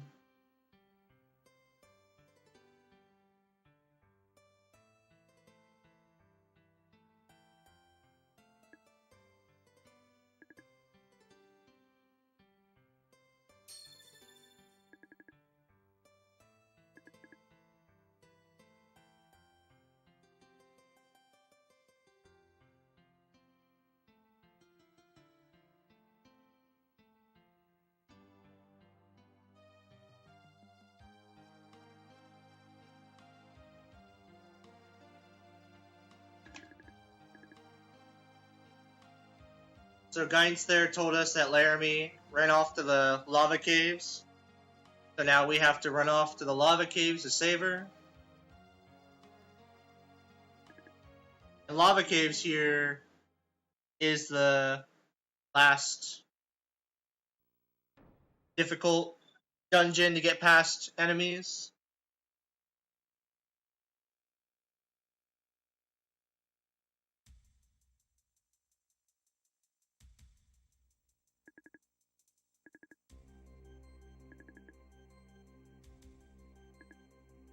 Walk cycle? Alright,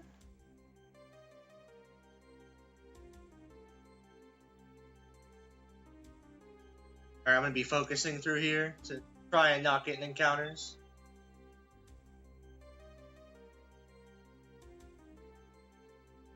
Oh, well, it trapped me. Rip. Okay, that crit helps. I'll take crits any day.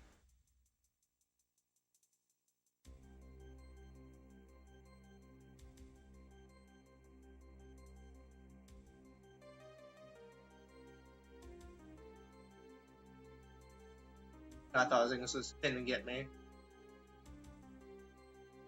Alright, this one we're going to sneeze.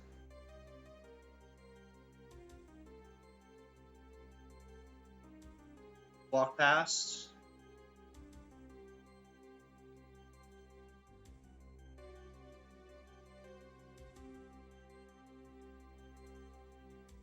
This one's going to be our first double sneeze, where we sneeze him once here, get close to him, goes again. Grab this sword. We're not going to use this sword, but it's going to give us a special attack, which is going to be our main damage source for the rest of the run. It does a lot of damage with the Onimaru. Try and get him.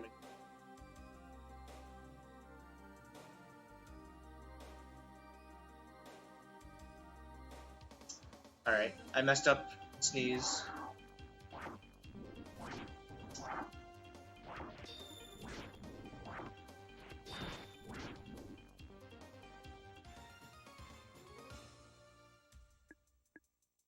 So far, this isn't looking to be too good.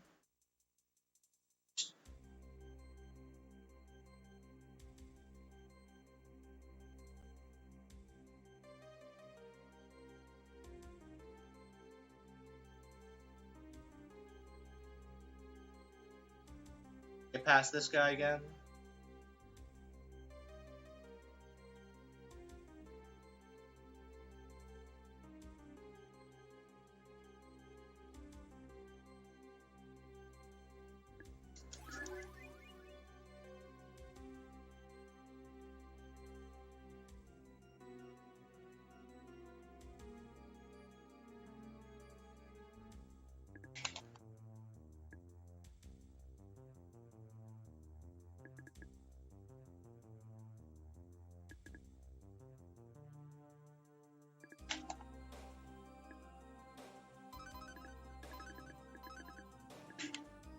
So I used a high potion there first to refill my mana, and then the neutralizing solution so I don't die from the poison air.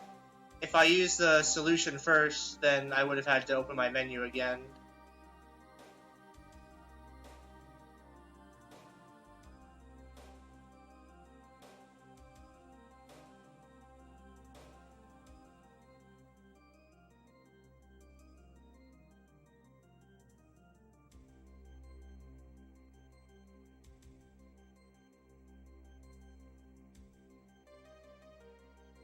Away.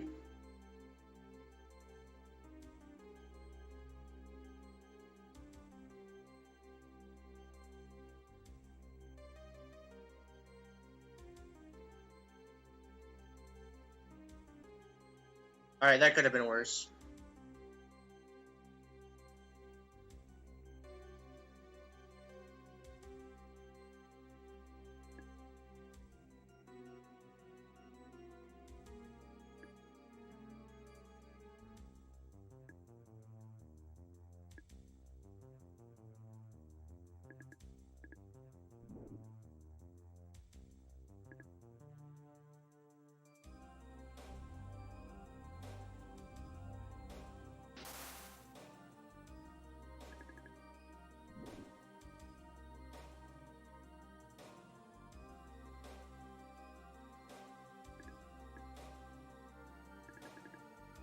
The Laramie's poisoned. We gotta use the neutralizing solution that we have to save her, bring her back.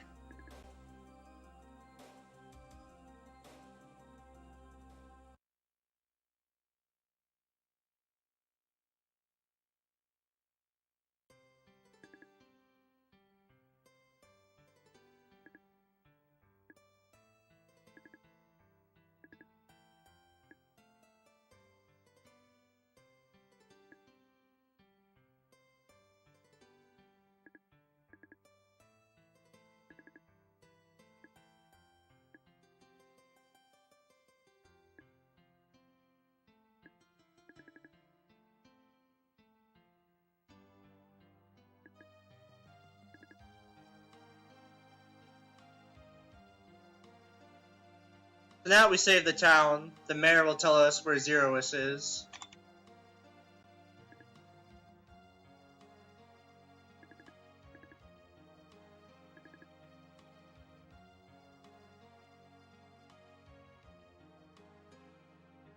In a hidden basement behind Geinz. And we get to see one of the many spelling errors. Because this isn't just a secret basement. It's a secrete basement.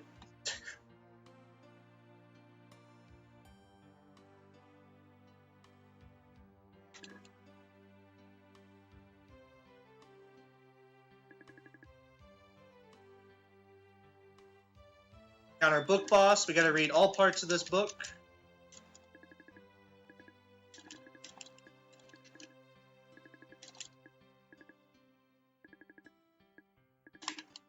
Good book boss.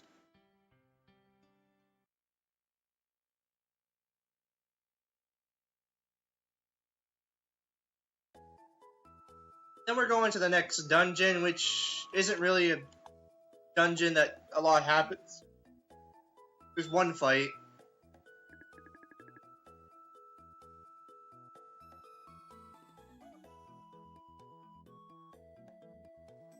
Also, this is Stalagmite Castle and not Stalagmite.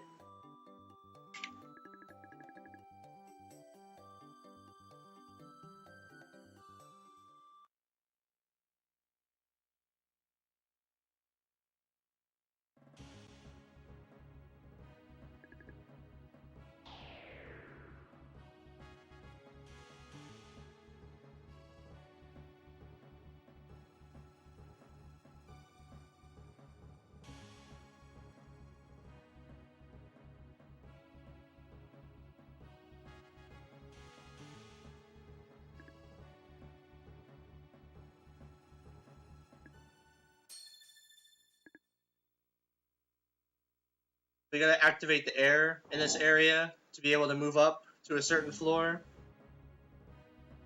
First, gonna copy that valve and place it over here.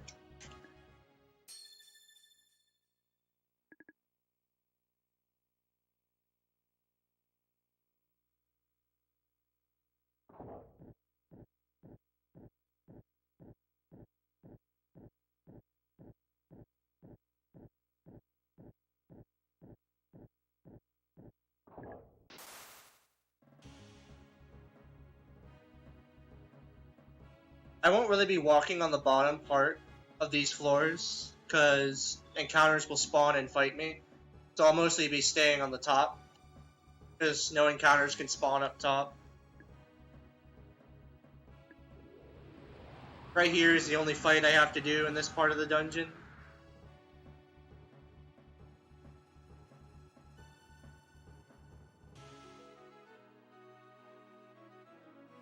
This is like the hardest fight in the game, because these enemies suck.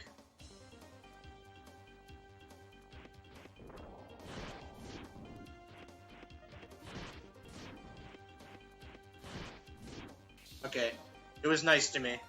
Thank you.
So we get to meet Zeroes here, but it turns out there's two Zeroes. Evil one and a good one.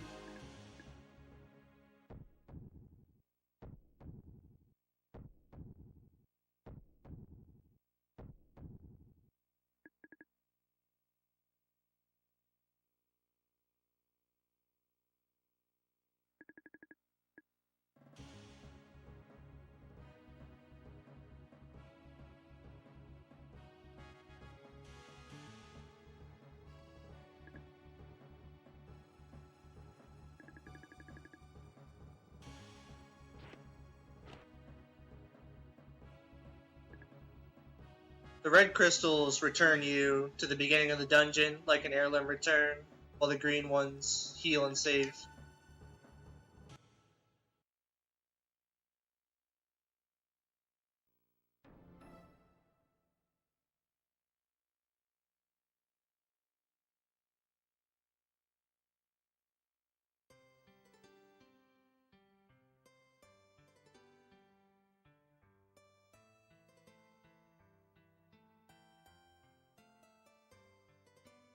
Schedule is done.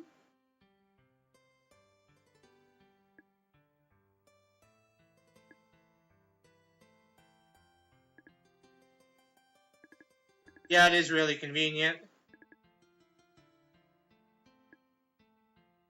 So now we get to meet the good Zerus. He tells us how he split himself, and the evil one actually is trying to destroy the world or something, and we gotta stop him.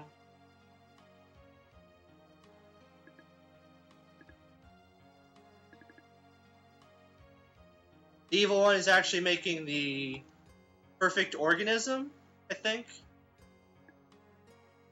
And we have to create an acid solution to get through its organ system in order to fight it on the inside.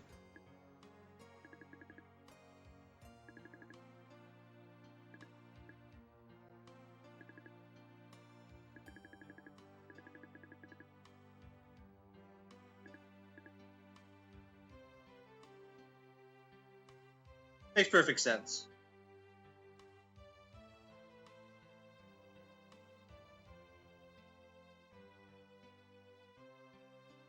So after we give them the 2 ingredients to the acid solution, I have to go talk to Laramie to progress the story so he finishes making it.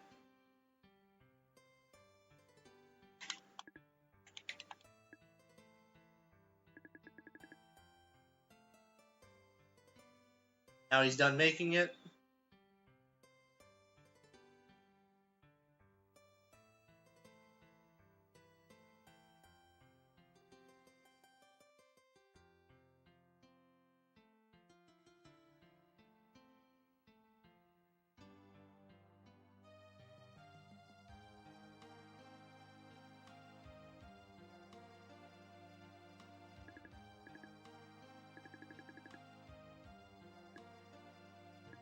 Heirloom return.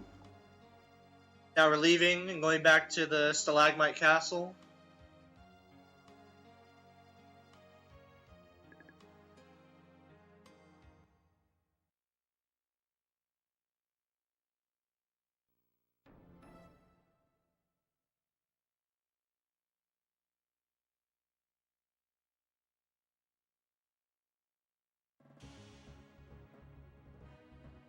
Alright, I shouldn't need to heal. My health is pretty good.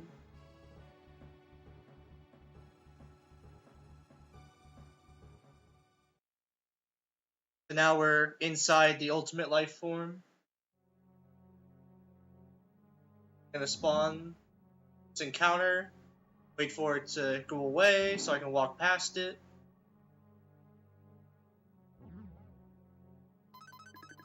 Use the acid on this wall to get inside.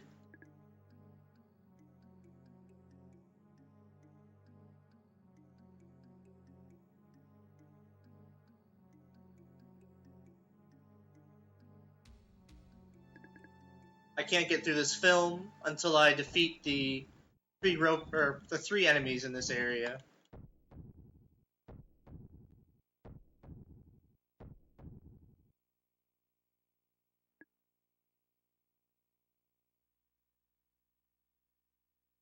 These enemies are called ropers, and they suck because they can randomly go into a invulnerable state and just jump around until they want to be available to be hit. What am I doing? Ugh.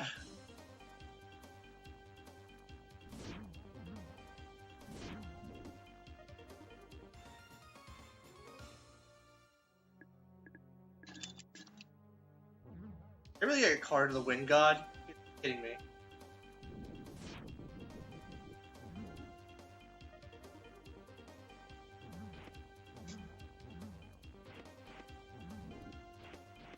on.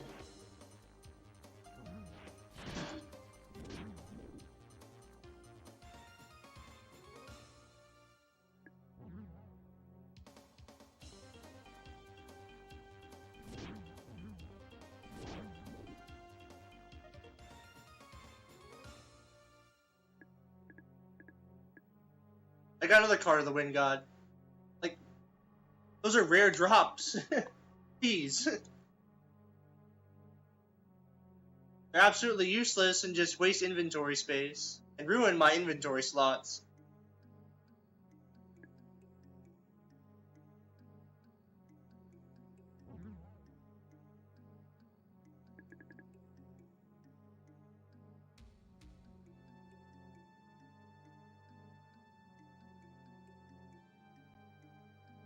On another one here.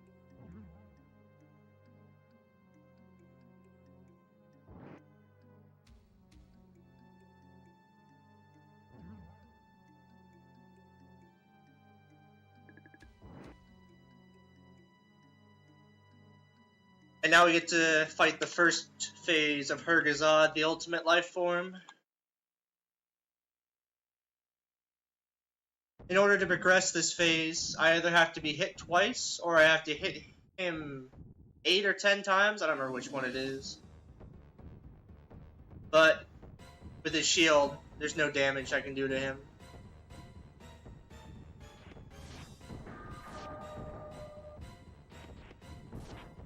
Alright, that works.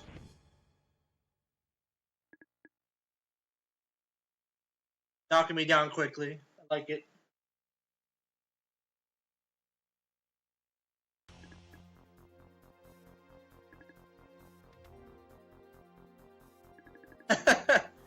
Nice deathline. So Xerus figures out that I can't damage the ultimate life form, and the only thing that keeps it invulnerable is the evil side of him being alive. And he knows that if one of them die, they both die. So he wants Laramie to kill him, but they're like, no. So Xerus is like, okay, I'll go to the evil Xerus and kill myself.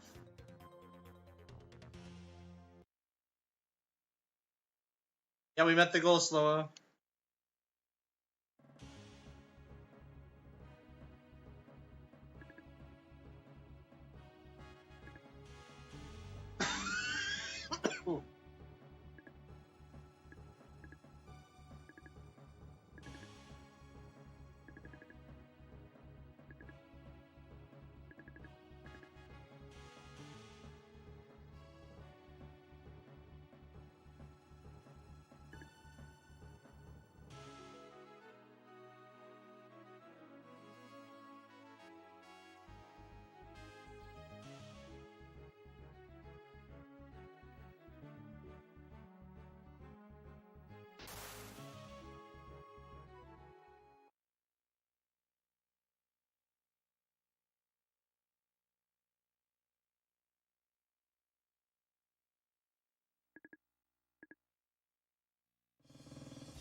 Oh, he's dead. Okay. Fight. Ultimate life form. Also ultimate. I got a crit in there, and that took away a lot of his health.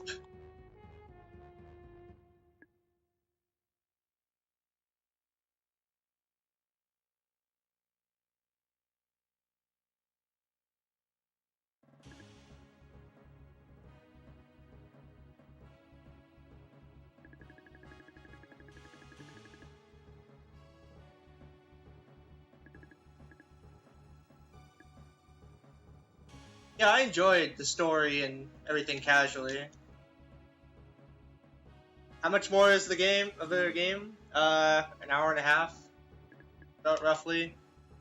Hour and 40 minutes.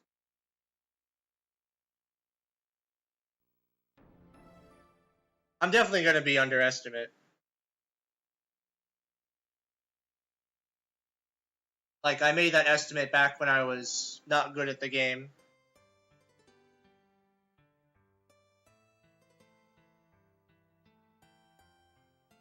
Now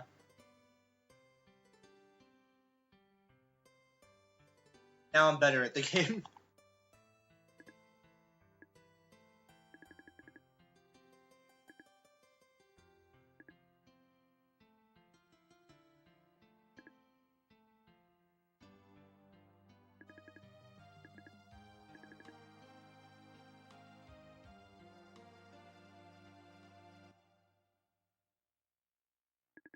I thought you guys would be happy if we were a little more ahead of schedule, but like more of a surprise. Go Pete.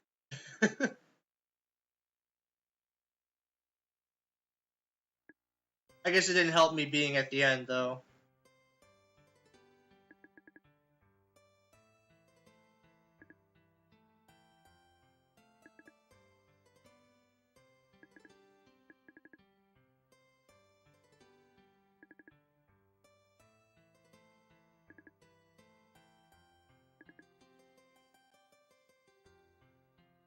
Alright, now we have a bunch of story progression to finish up here before we can move on. Which involves finding the lifting verse for Arcia so she can lift this continent up and save it. First thing I gotta do is talk to the crack guy. This guy who likes crack here.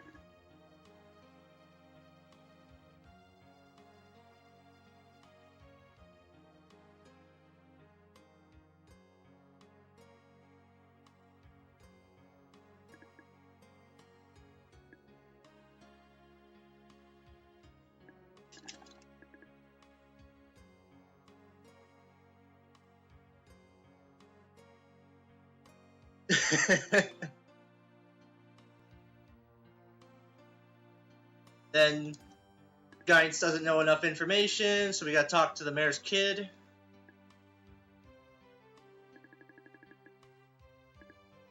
Guys like, maybe the mayor knows something, so we gotta talk to the mayor.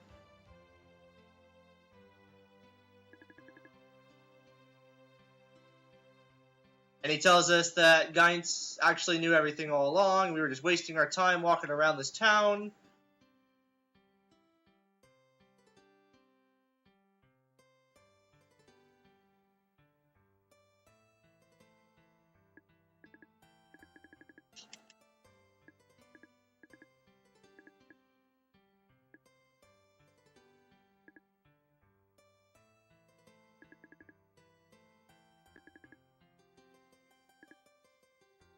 So he tells us that the lifting verse is back in Stalagmite Castle. Go back to the castle and get it. Luckily, it's right near the beginning.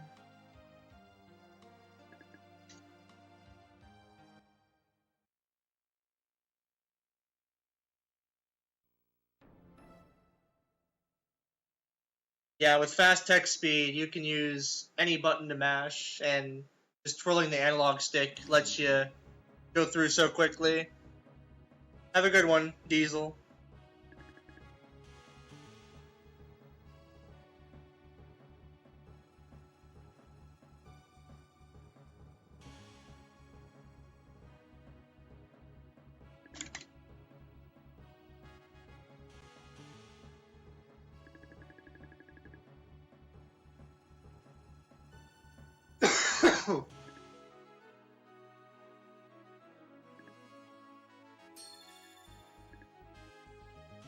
Alright, we learn the lifting verse. Take the red crystal out.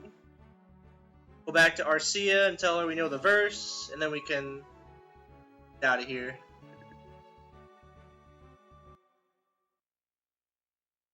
What was Tactics made for? I never played it. I've heard of it, though.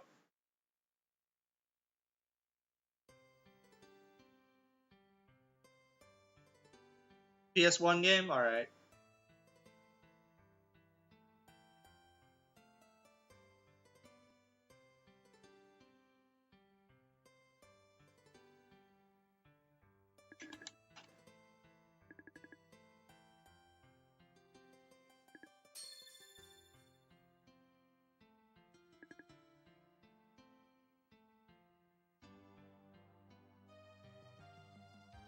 doing bad runs of it during marathons.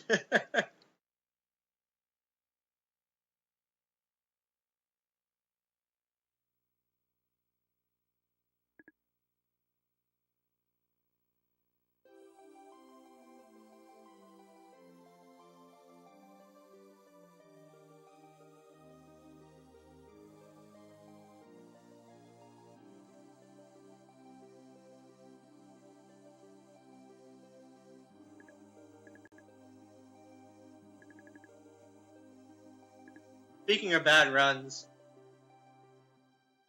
I learned 3 games again for the 12-hour challenge, like a madman.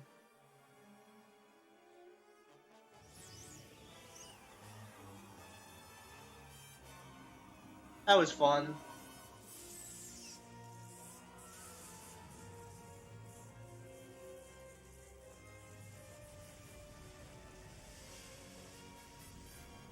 They know.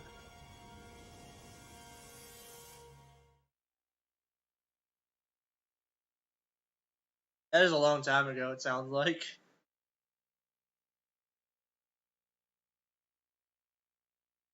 Alright, so we saved Volkos.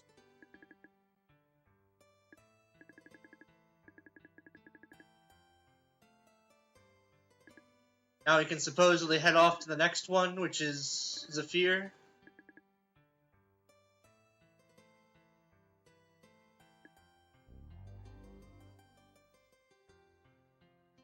To our last heirloom return. Mostly because we don't have any more MP for it.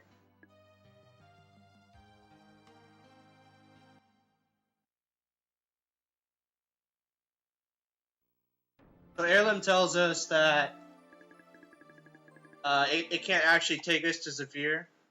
It can't find it. So instead we have to go on the Good airship first.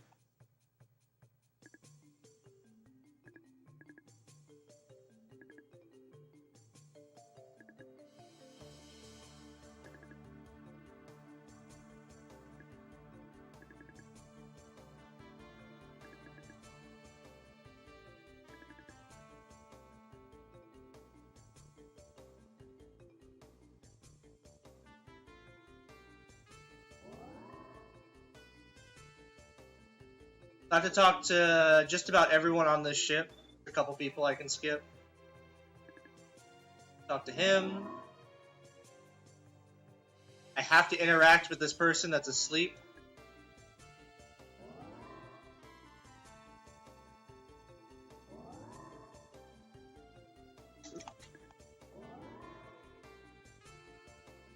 I have to be careful here not to go too far forward or I'll get a cutscene with the chair.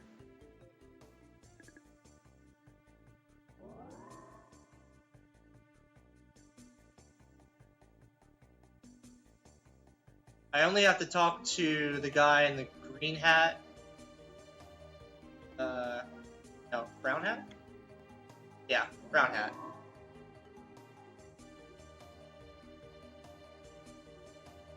On Friday, I learned Final Fantasy Mystic Quest. Saturday, I learned Off. And today, I learned Lord of the Rings Volume 1 for the Super Nintendo. And now I have to go back and talk to Arcia.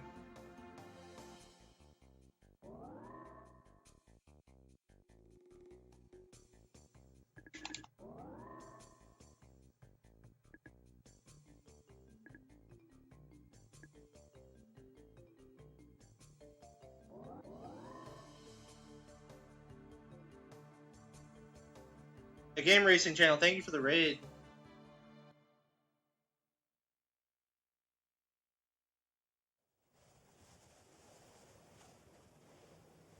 It's huge! That water spout came out of nowhere. Ah!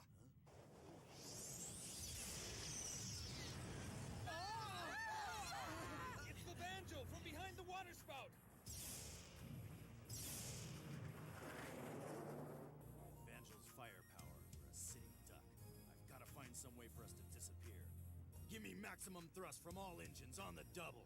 We're going invisible. You're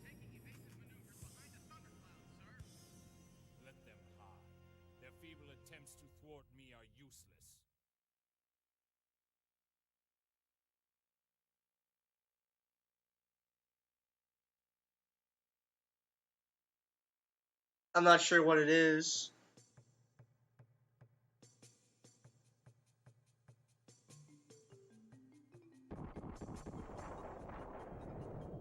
So the next thing to do in the story is actually to destroy the Vandal battleship.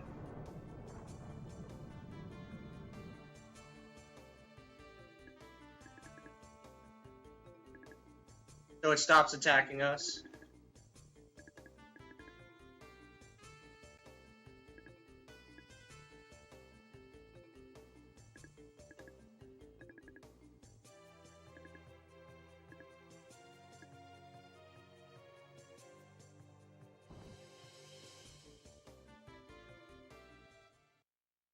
So the way we get on is Airlim will teleport us into one of the rooms. And then we have to invert the mechanism on the torpedo, which will basically self-destruct the ship. Still a long process to go through.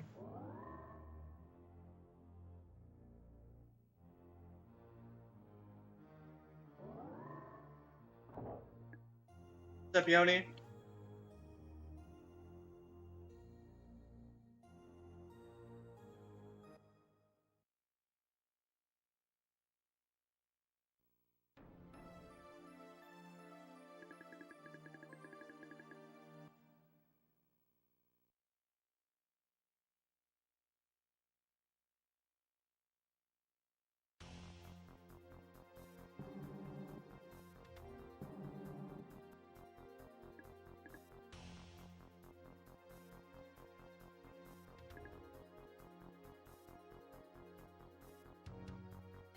It's near the end of the run.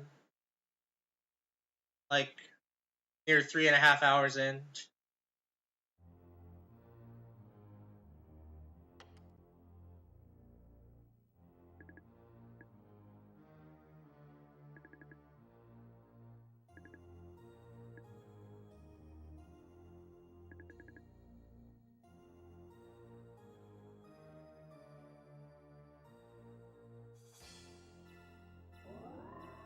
Alright, that wizard wasn't in my way, thank you. Yep, I will let you know when to cut it off.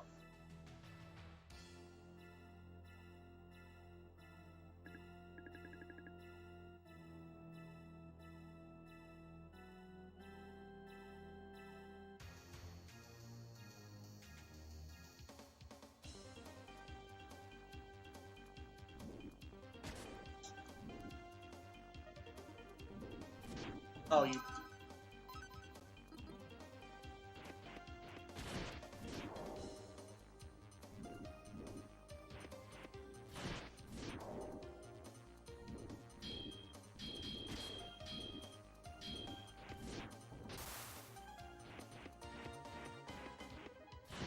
This work. Okay. I don't know why I was being stupid then.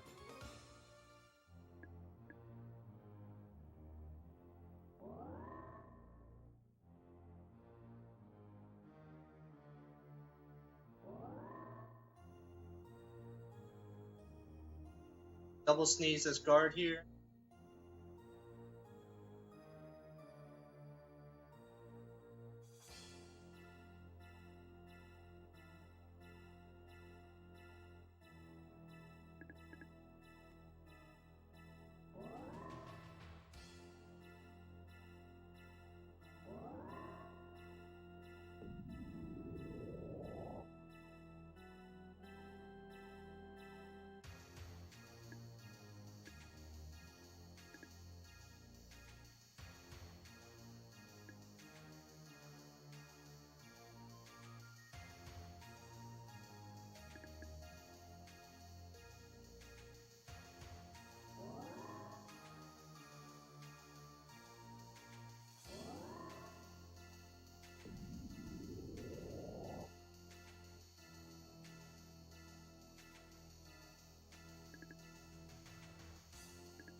Uh,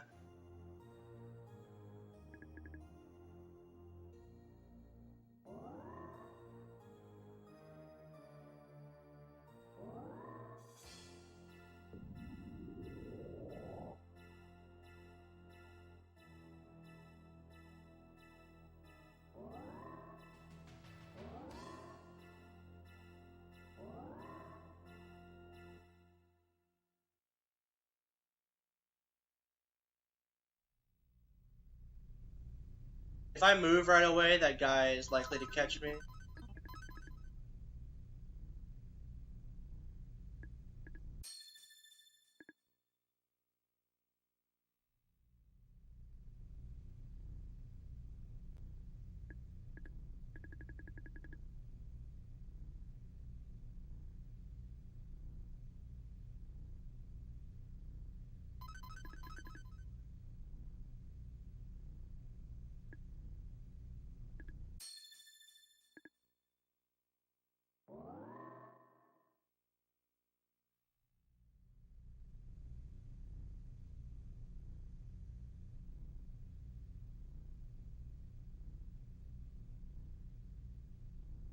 Coax him out to get past him.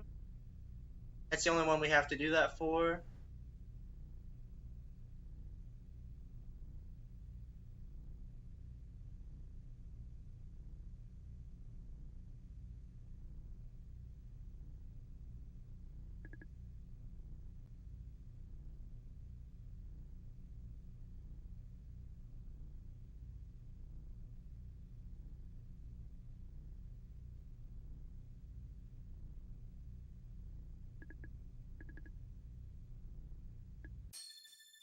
Now we get a really long cutscene of this cannon breaking.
The guards are getting suspicious of Slazer here. Slazer, that blue-haired guy, he's supposed to be brainwashed and working for the Imperial Wizardry.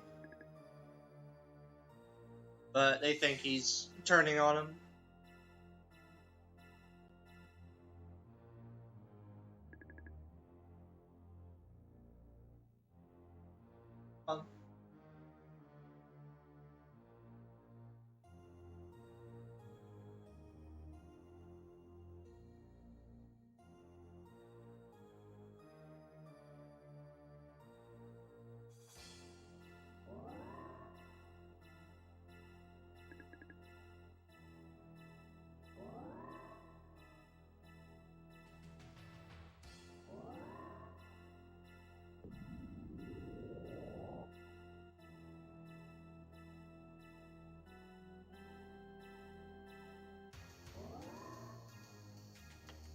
We're supposed to go back in here and check for Arcia.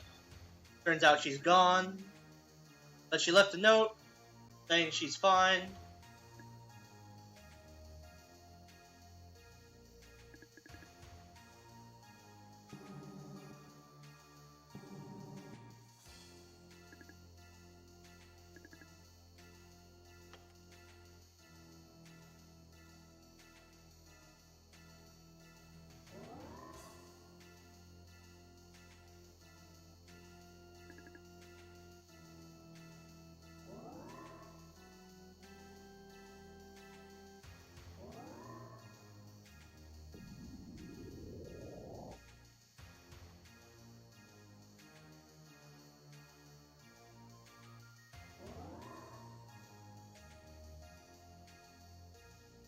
The guards have now turned on him. We gotta help him fight.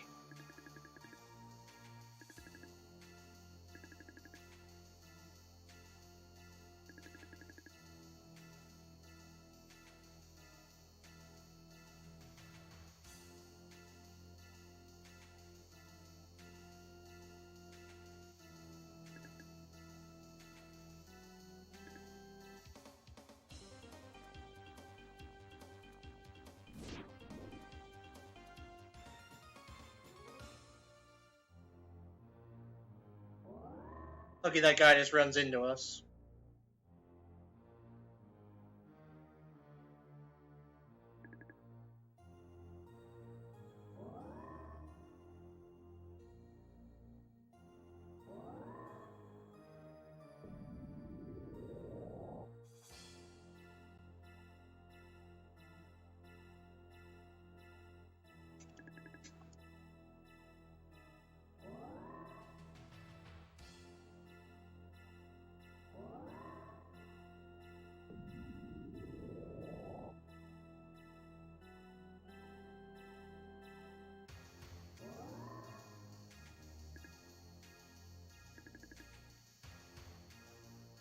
Laser is actually Laramie's brother. She wants him to be good, but he says he's bad, so he leaves. Laramie's sad.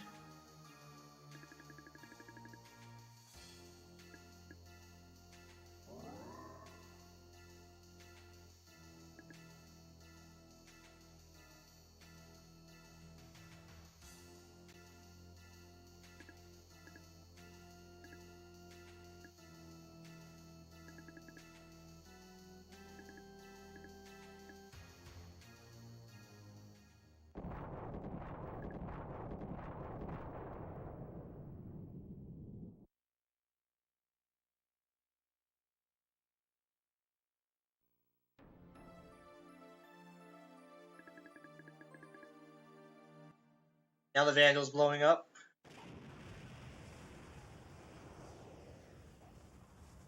There now. Damn it all! I'm the one to blame for all this. You're wrong. The water spout, it's disappearing. Behind the clouds, look! There's Zephyr. Zephyr! It was blocked the whole time.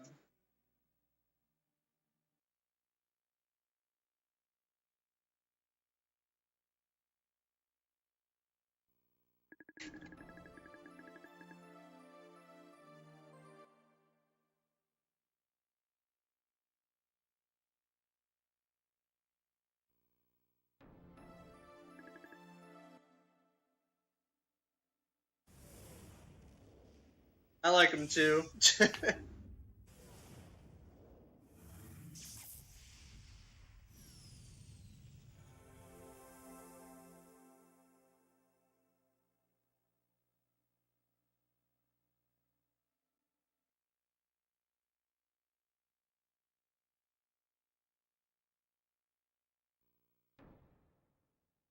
I don't remember. So the quirk with Zephyr is that this town is actually under a spell.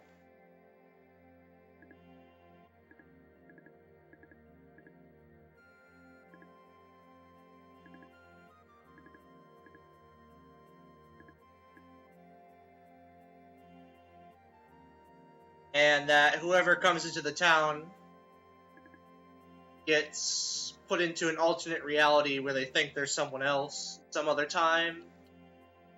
But Eon is protected by his amulet. But we have to save the others now who are gone, basically.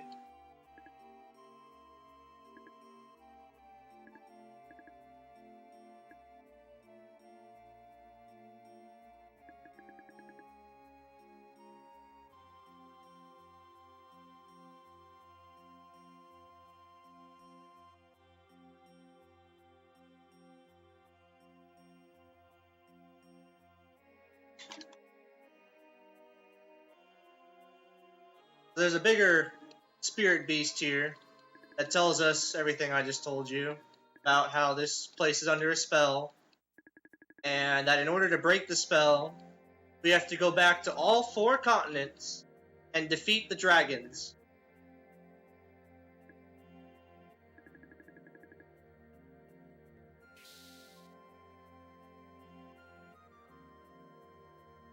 Longest dip is possible.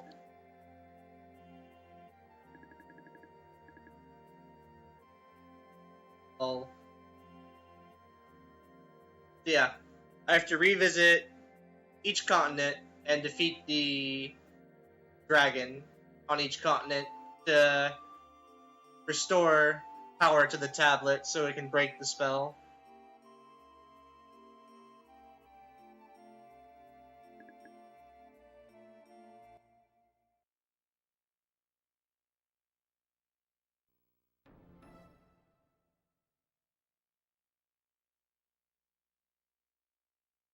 The first place we're visiting is the Earth ruins for the Earth Dragon.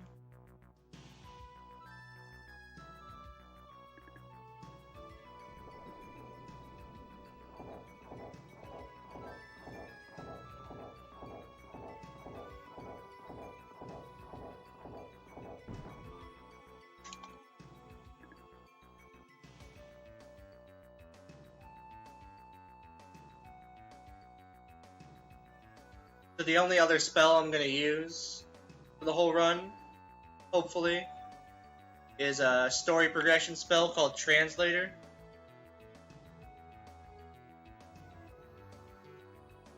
Which lets us read tablets in languages we don't know.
This is definitely the most tedious in terms of walking to get to the dragon.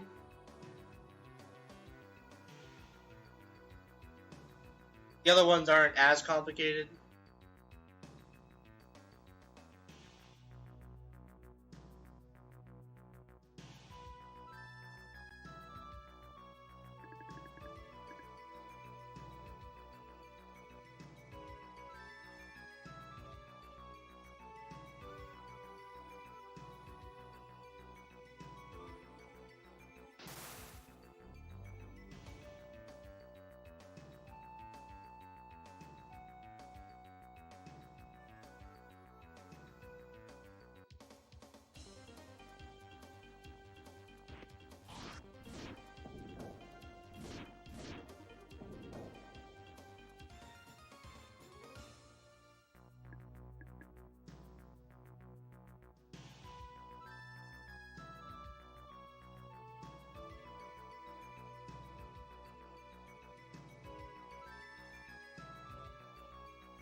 All the dragon fights are basically the same. Pretty easy. Just the trial to get to the dragon is going to be different for the most part. After each dragon, we have to come up here and get a part of the crest implanted for the spell to be broken.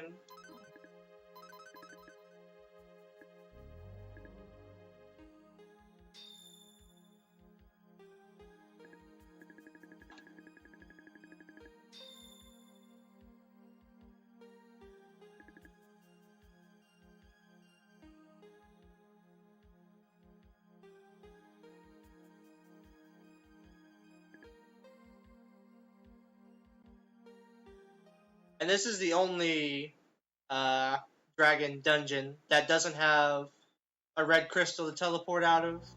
We actually have to walk out of it. It's also the longest one. Convenient.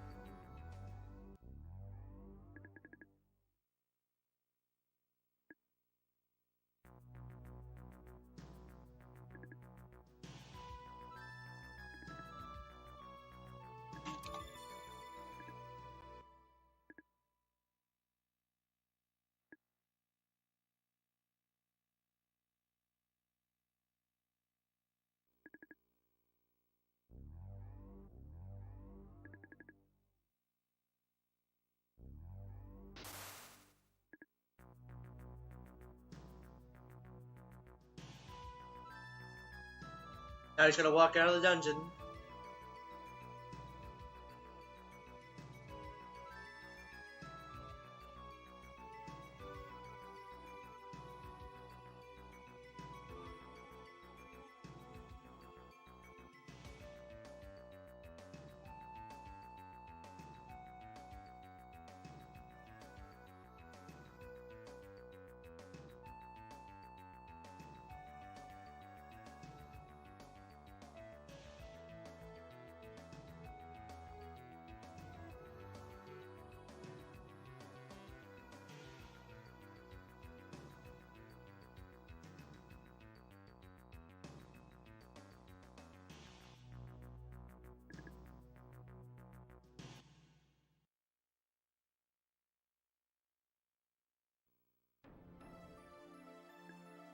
And this is the first instances of us skipping anime cutscenes, because we've seen them already. For the teleport to each continent.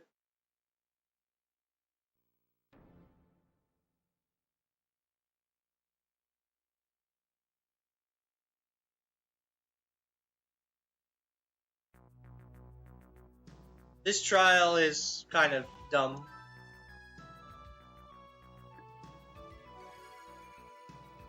We have to walk around this room at the mercy of these moving tiles, clockwise, and then we do it again counterclockwise.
So the next two dragon dungeons are ones where we have to fight a bunch of things. 8 in the next one and 5 in the last one.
Almost forgot to skip the cutscene.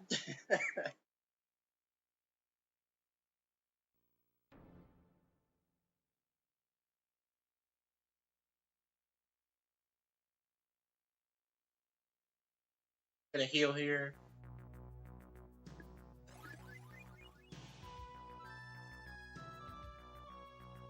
I have 8 fights to do.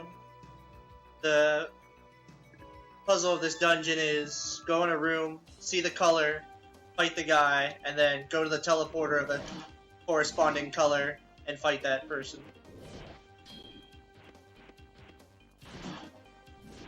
There we go.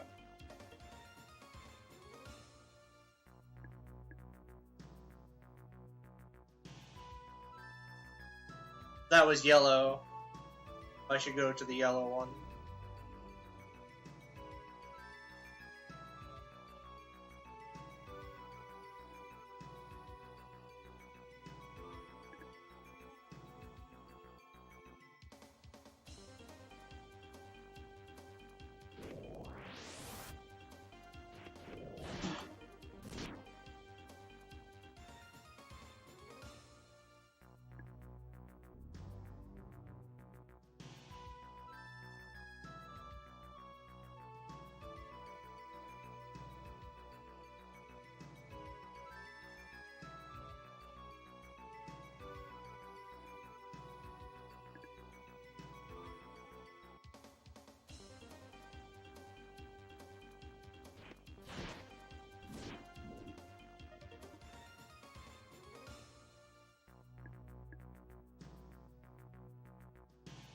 This one is top right corner.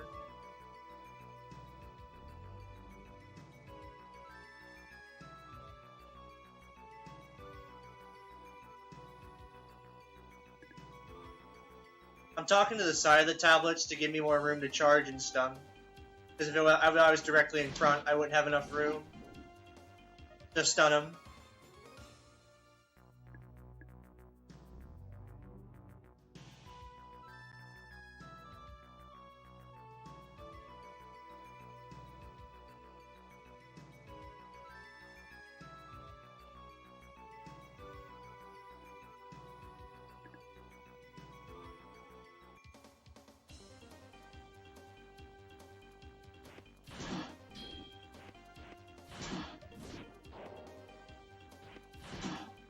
There we go.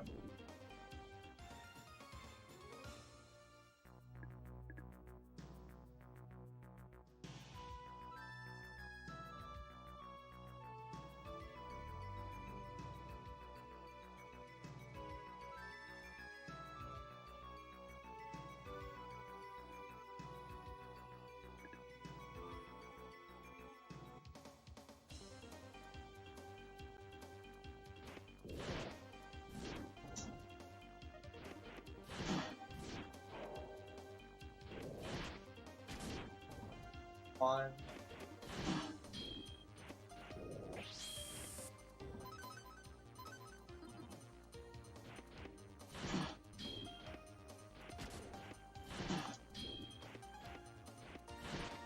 There we go. That was horrible.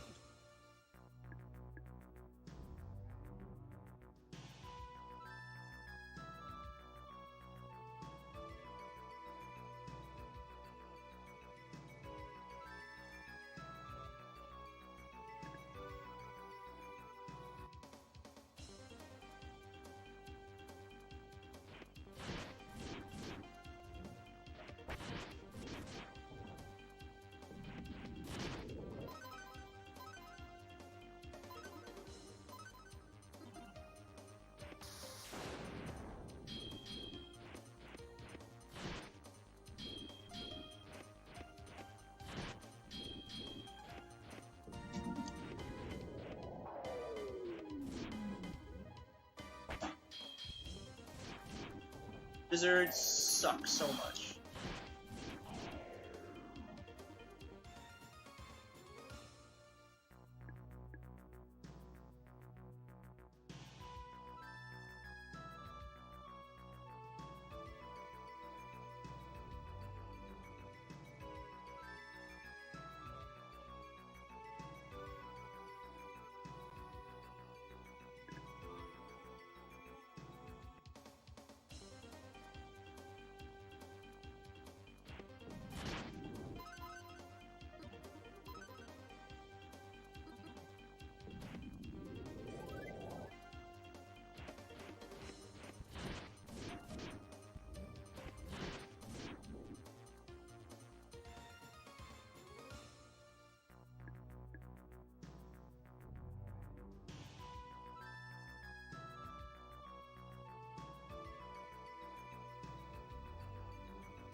Hell yeah. One more dragon to slay.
Hello, Fawn. Thank you for the good luck.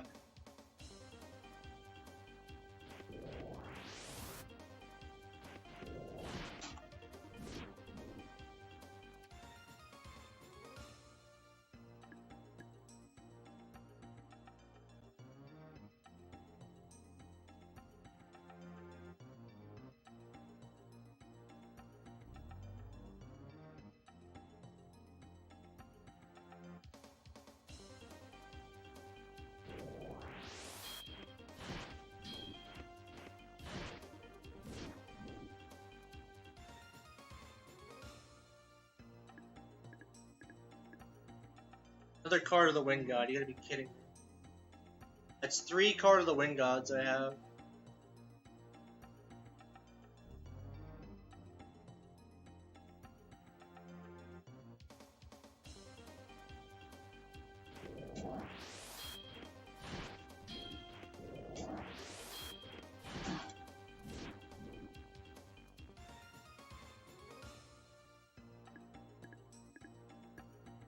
Four card of the Wind Gods. What is this RNG? Bullshit.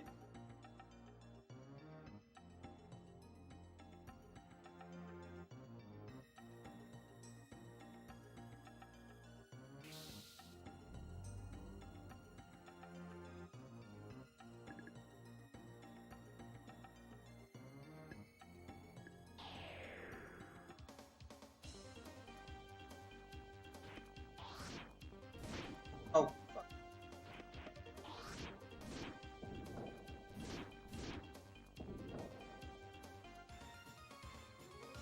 Alright. All the dragons are defeated.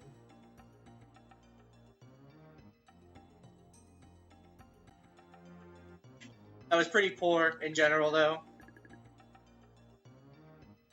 Take that emote of votes.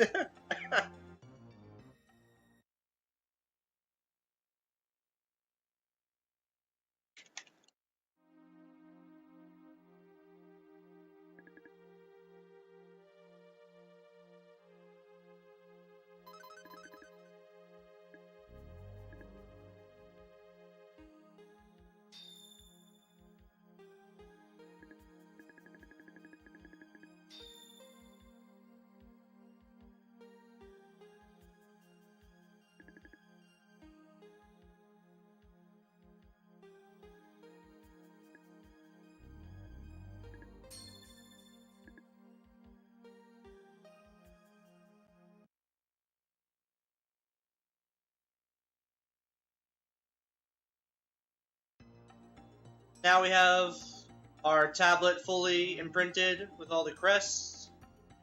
So we gotta go back to Galtania, break the spell.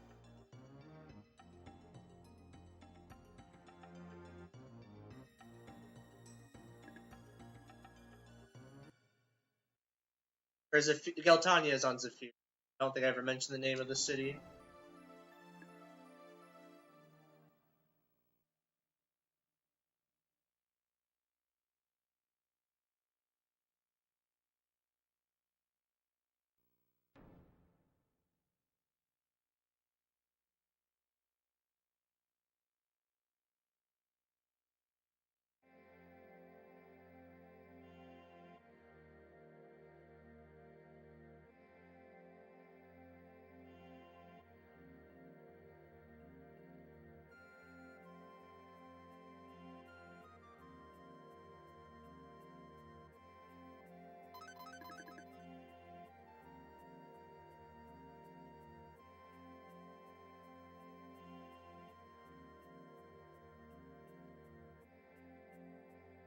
Now we come to a very sad part.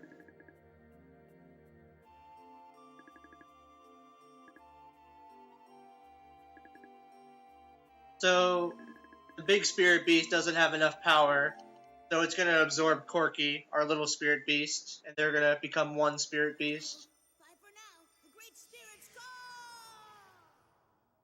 Feels sad, man. No! Corky is safe. He has joined me to become Korak. We must warn you creatures of the corporal worlds. Powerful spirit forces are in alignment. You must leave this land.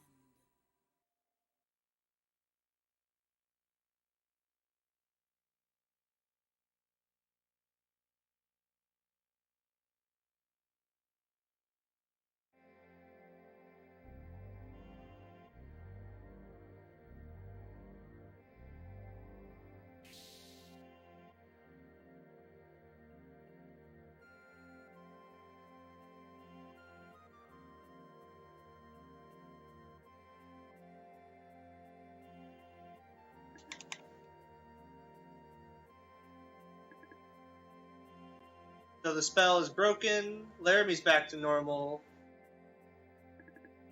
But, Gandor and Arcia are gonna have to take their time getting back to normal. No, Deathline was right. Pretty sure.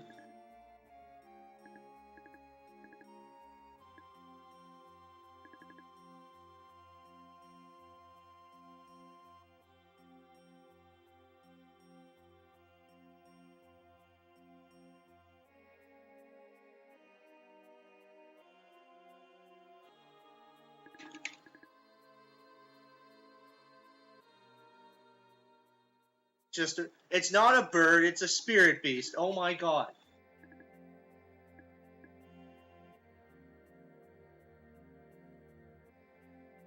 So Arcia is still caught in the trance. Gandor is still caught in the trance, causing more drama for us while we wait for them to break out of it.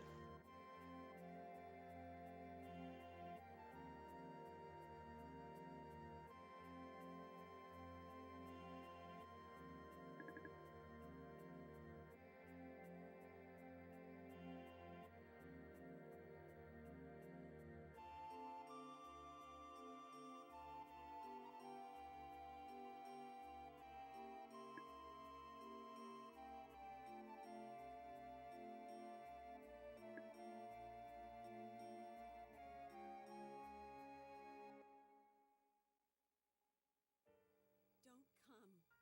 Laramie. Everyone's gone, and now Arcia's in serious danger. How could this happen? What are we going to do? Oh, Ian, I'm so confused. You must go to her. You must save Arcia. Laramie, I'm going to stay right here and make sure that you're safe. And then, when your job's done, you'll be able to rush right over to Arcia's side where you wish you were right now. Oh. I'm sorry, Ian. I'm just under such stress. You think this is great? Just wait till the end game. It gets much better. Much, much better.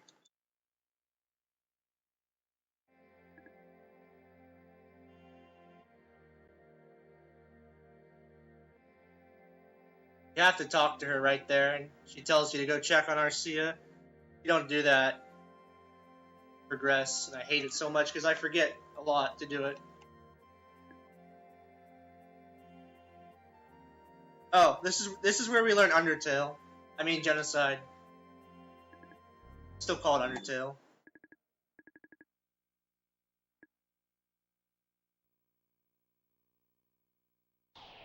That's our spell, Genocide.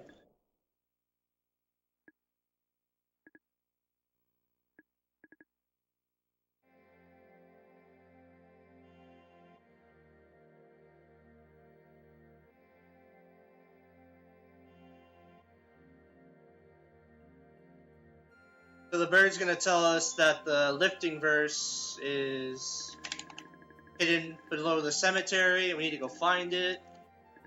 Now we gotta do this whole cemetery side quest to get a lifting verse.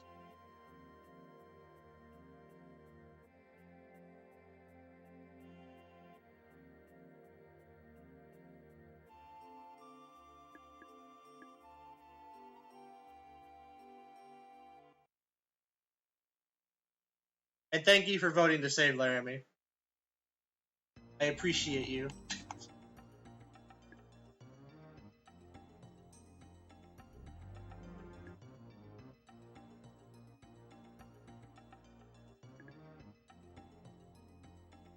We gotta chase this girl around to the 3 different cemeteries. Public,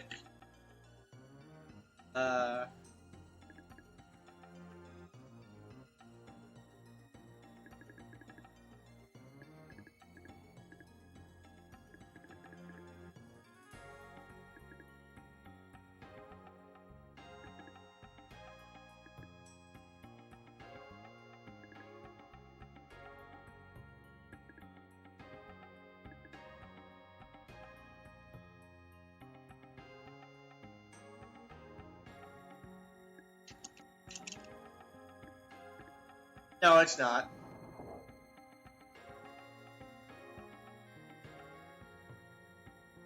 You just get different endings.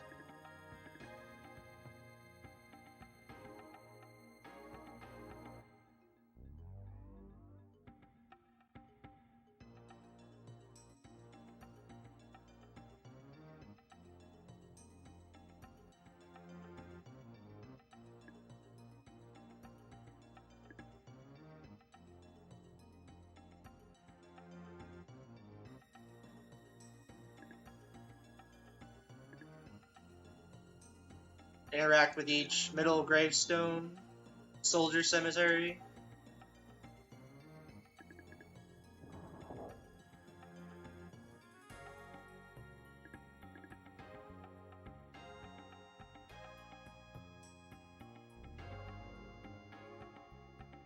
We go to the Royal Cemetery, and we have to interact with each coffin, but we get no indication of interaction, no text box or anything. We just have to mash X on it and hope we interact with it.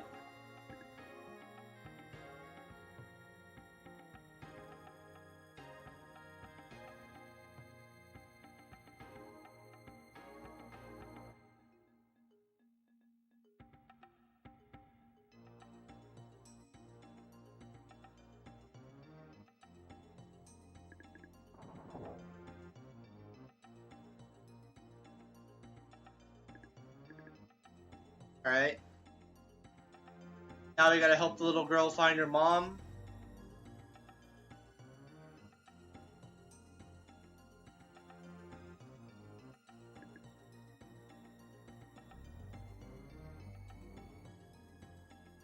In order to do that, we have to go back into each cemetery and talk to the person at the bottom right of each cemetery. Her mom is actually in the public one, so we're going there last.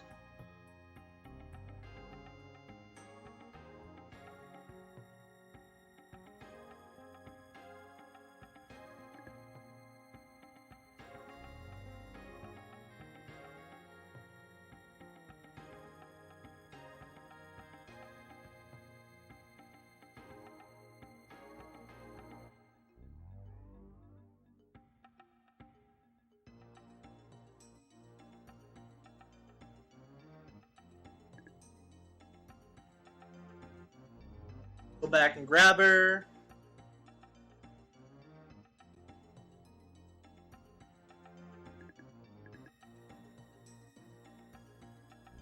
Bring her to her mom.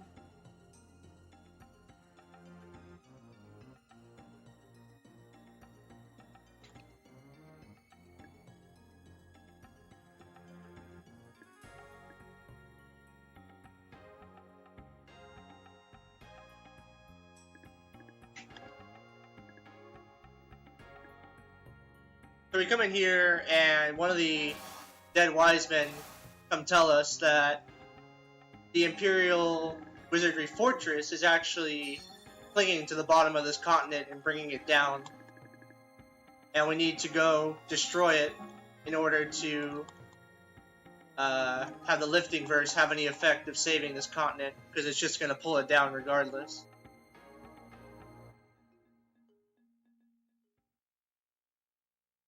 So first I have to go tell Arcia the lifting verse, and then I have to go back and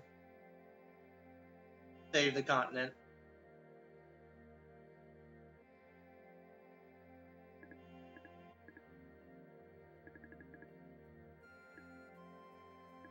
What's up, LCC?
LCC, guess how many Card of the Wind God I have right now?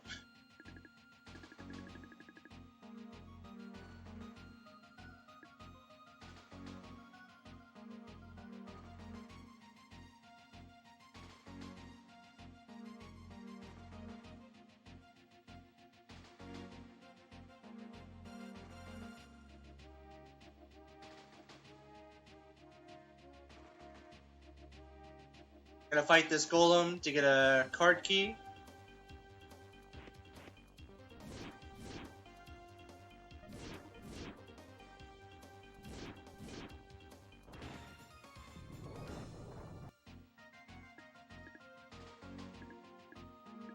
Of course I get a card of the Fire God.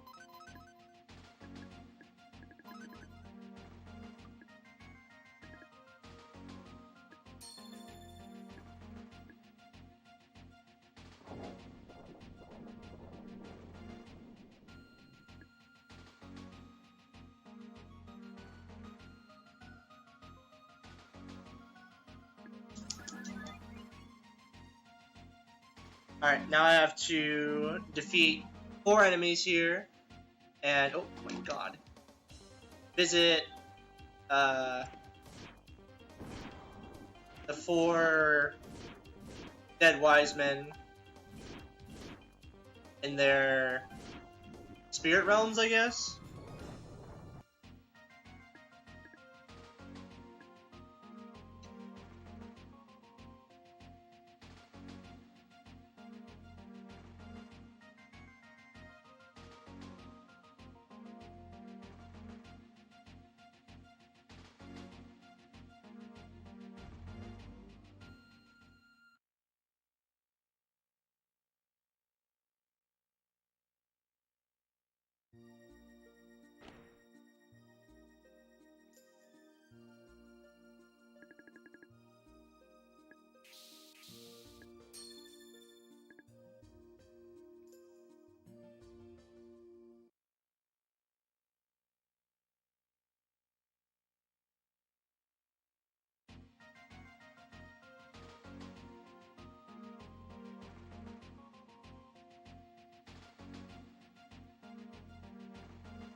What's up, Flame? Nope. Not paying attention.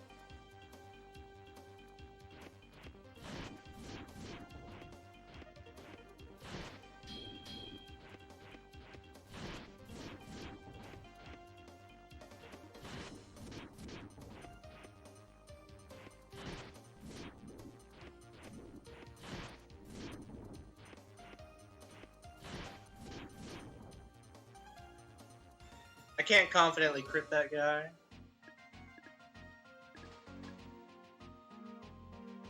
Without him hitting me.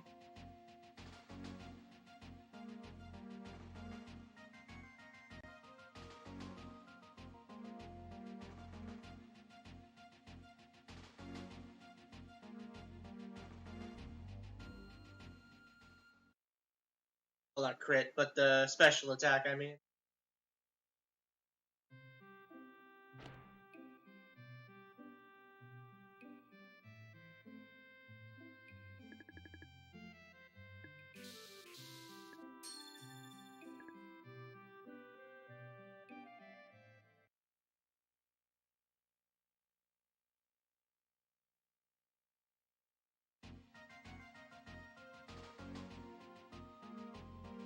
Flip through the floor.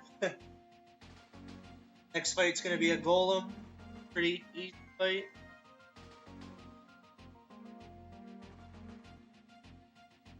Last fight will be against a wizard, which I hate wizards much.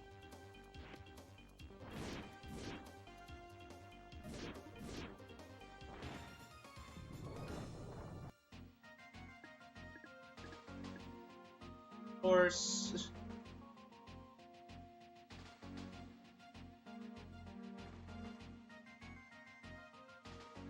Stop opening scepter forces, really.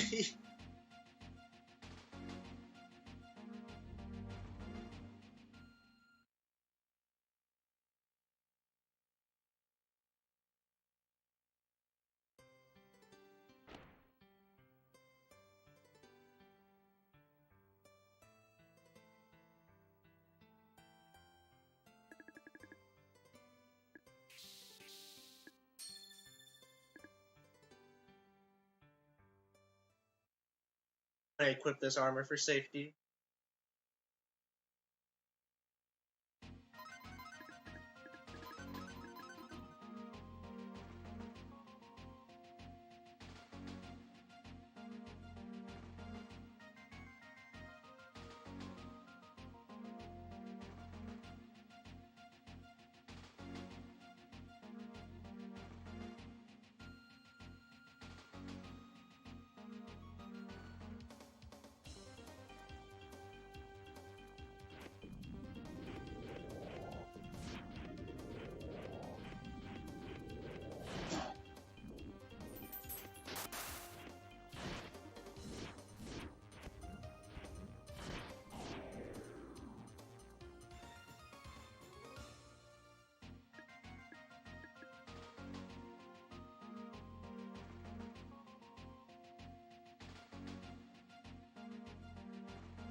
RPG Power Ranger?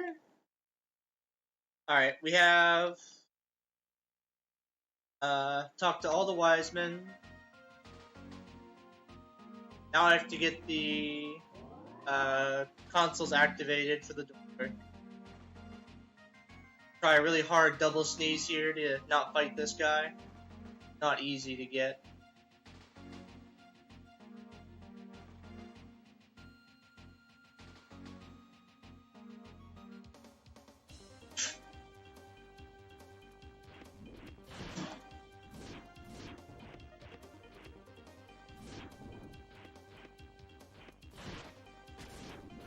Tried.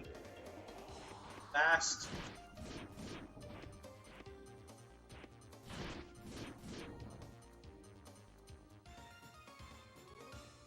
Oh. Sure. Never thought of him like that.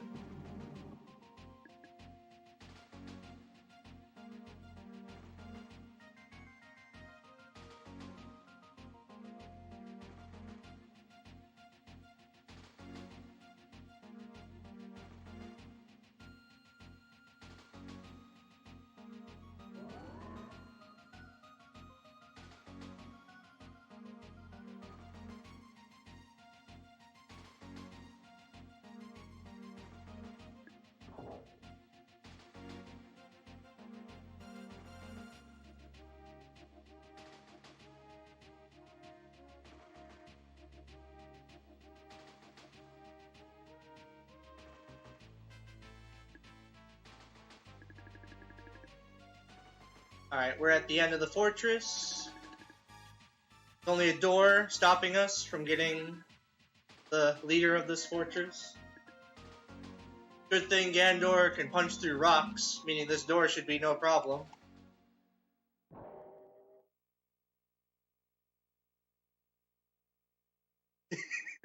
I love that face so much.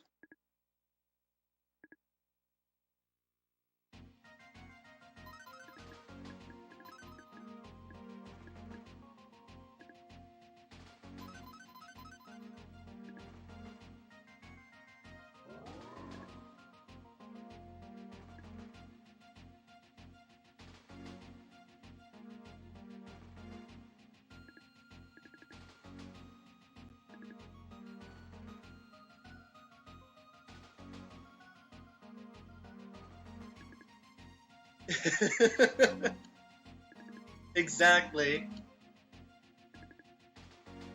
Alright, we're telling Laramie to fuck off out of here. No use to us. Get to safety.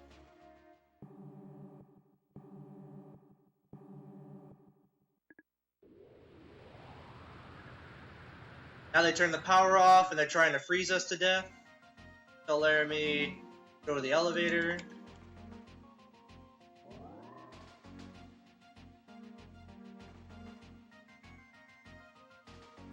Gandor, being the smart muscle guy he is, says he's gonna use his body to connect the power so I can get across on this platform and Laramie can go down the elevator, but it's gonna kill me.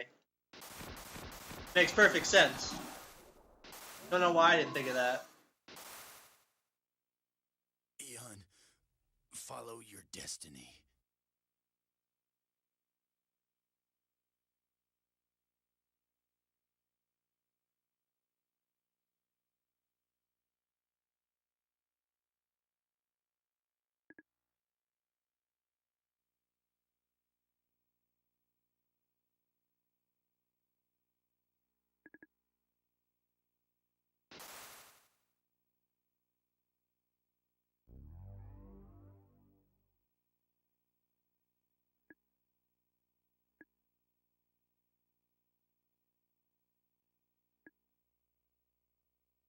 Laramie knows Gandor's dead.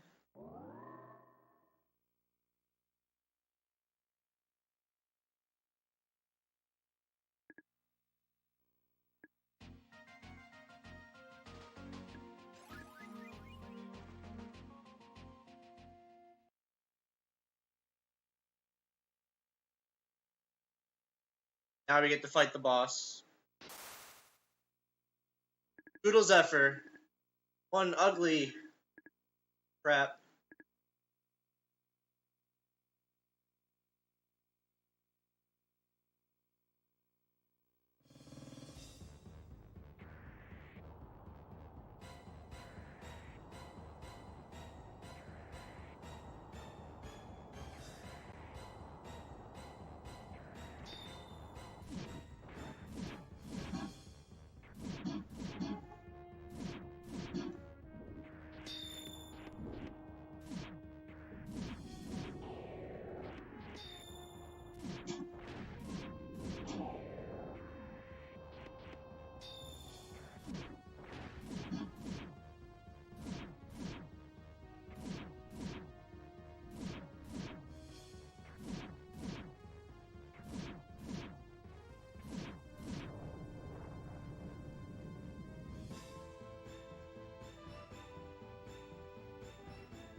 Alright, and now we're approaching the final gauntlet, final boss. But first, about a lot of cutscenes.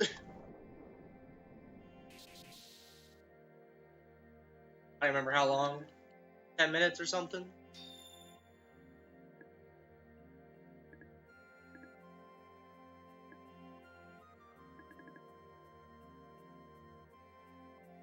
A metal door, let alone a metal wall, but he could punch through a circuit breaker. I mean, he punched through solid rock.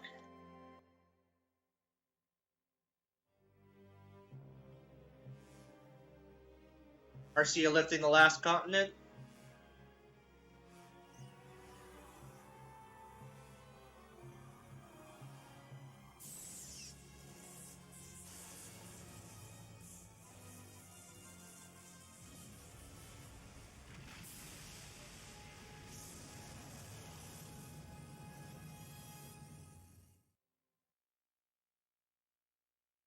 Time is when I land the final hit on the final boss.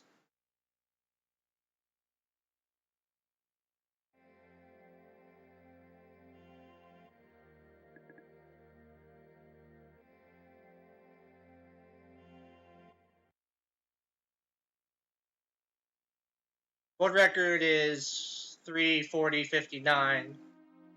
I'm also 3 minutes ahead of that right now.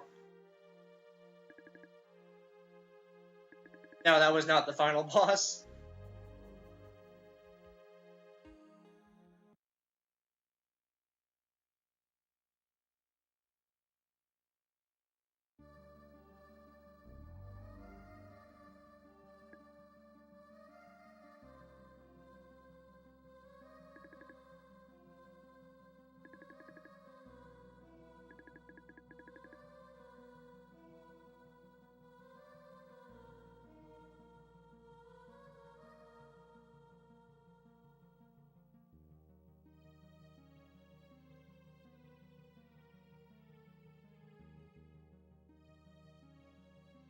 Yep, and I have like a minute and a half, roughly. I can save on the final boss with a good gold.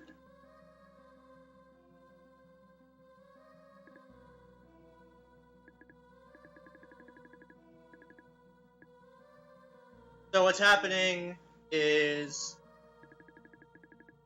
we want to reverse the damage that our ancestors did 100 years ago. Ancestors. So the heirloom is going to sink into the ocean and freeze it so we have land to live on again and reverse global warming. But Eon has to sacrifice himself.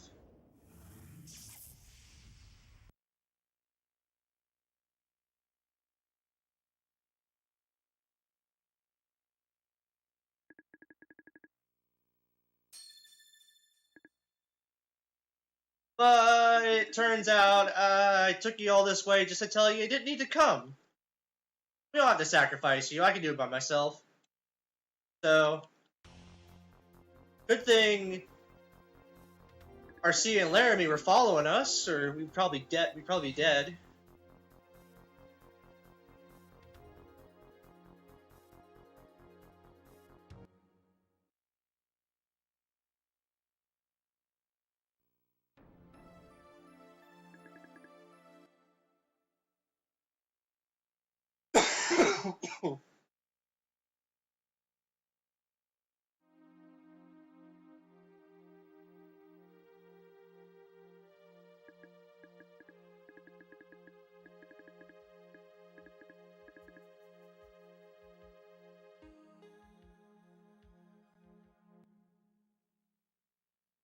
Donate to save Louis.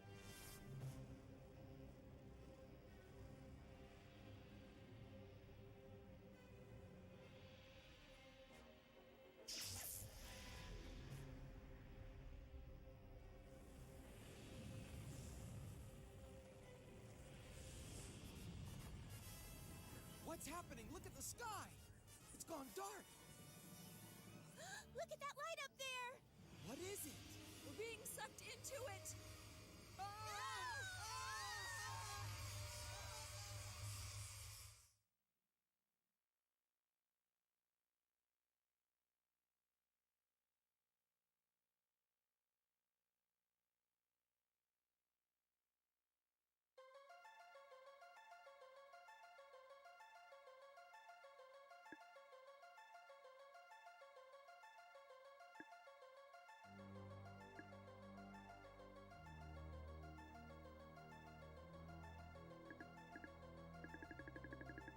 So here, we're supposed to be talking to 4 dead people we encountered, but for some reason we hear Celela, who isn't really dead.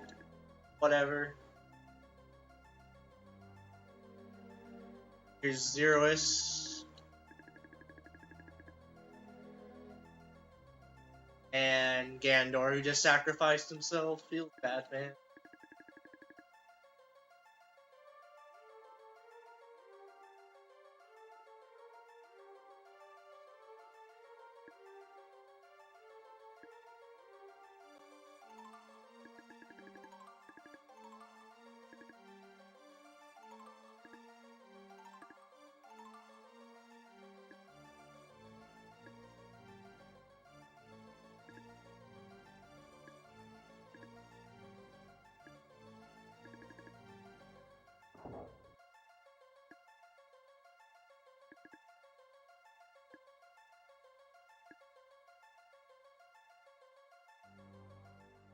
Alright, so after all this time, we think we just have to raise the continents, save the world, but no.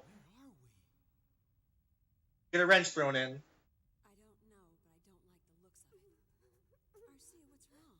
Oh, I've seen this place before. Oh, my head! Arcia, what happened? Arcia! Who are you? My name is Dimar, the only surviving ruler of the Nether Sphere. Then you're the last demon!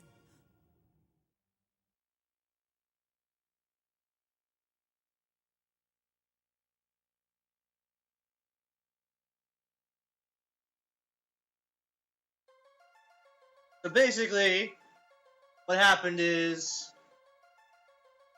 this world is just a reincarnation of the previous world where Eon and Arcia were. Arcia was a princess and Eon was an evil ruler who turned good, but that evil can't go away. So now, the evil inside Eon from his past life is building up. And Damar is the last demon, this floating little child thing with such a deep voice. The story makes no sense here. Side boob is Laramie.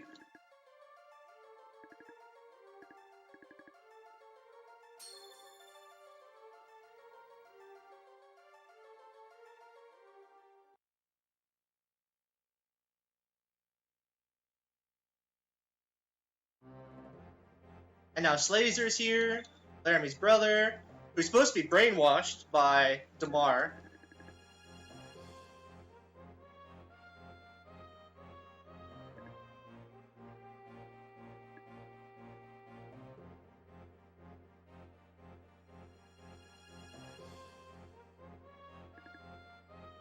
Can't even spell Laramie right. Feels madman.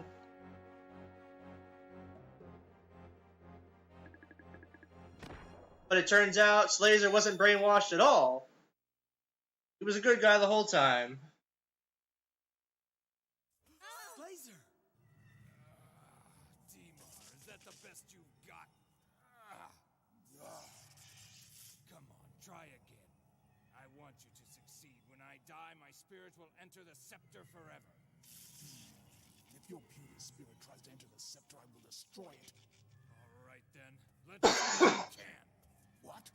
Eon, use your strongest magic on me so that my spirit can enter the scepter and save us all. Oh, Slazer, no, I could never do that. Brother! Eon, you are the only one with the magic to stop the cycle. If you don't, evil will triumph forever and we are lost. Eon, kill him now while you can! So how Slazer thinks we can kill Damar is sucking Slazer's soul into his scepter. So Eon has to use his strongest spell, which is Genocide, on Slazer to blow him up, which will blow up Damar. Makes perfect sense.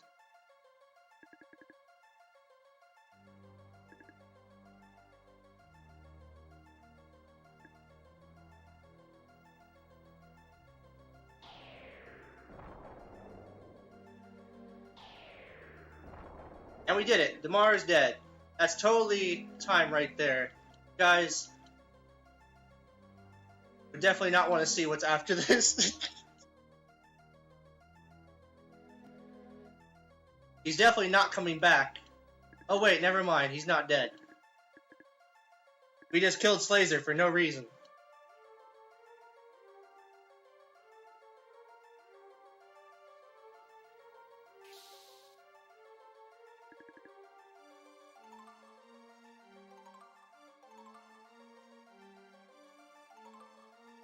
Now we're on the final gauntlet before bar.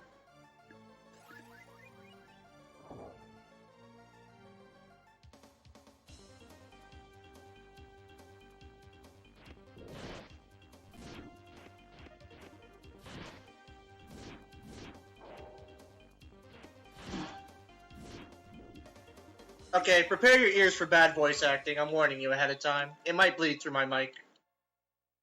I am winning. The evil is growing, taking control of him. He is losing his humanity. Soon he will be like the ancient ones.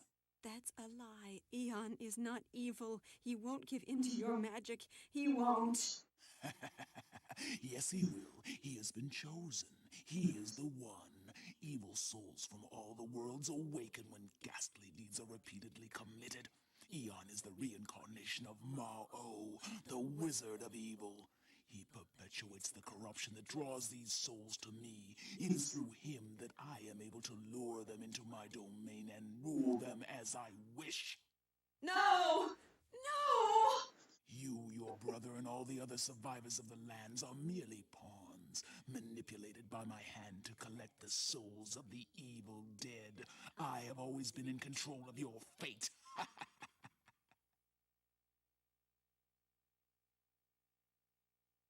We got 2 more of those sessions, just so you know.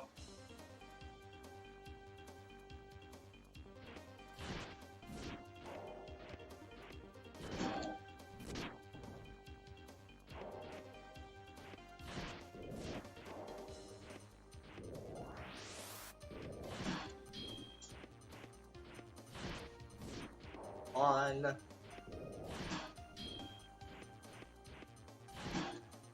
Oh, that was horrible. Yeah, 2 more of those. Yes, all of the people you know who have perished in your pathetic wars have died in the name of the great Ma-O Zarouge. No! Stop! Stop, please! I've heard enough! No, you must hear it all. You must remember it all. The fear in your voice tells me that you are starting to remember. In your previous life, you were killed by Ma-O Zarouge. No!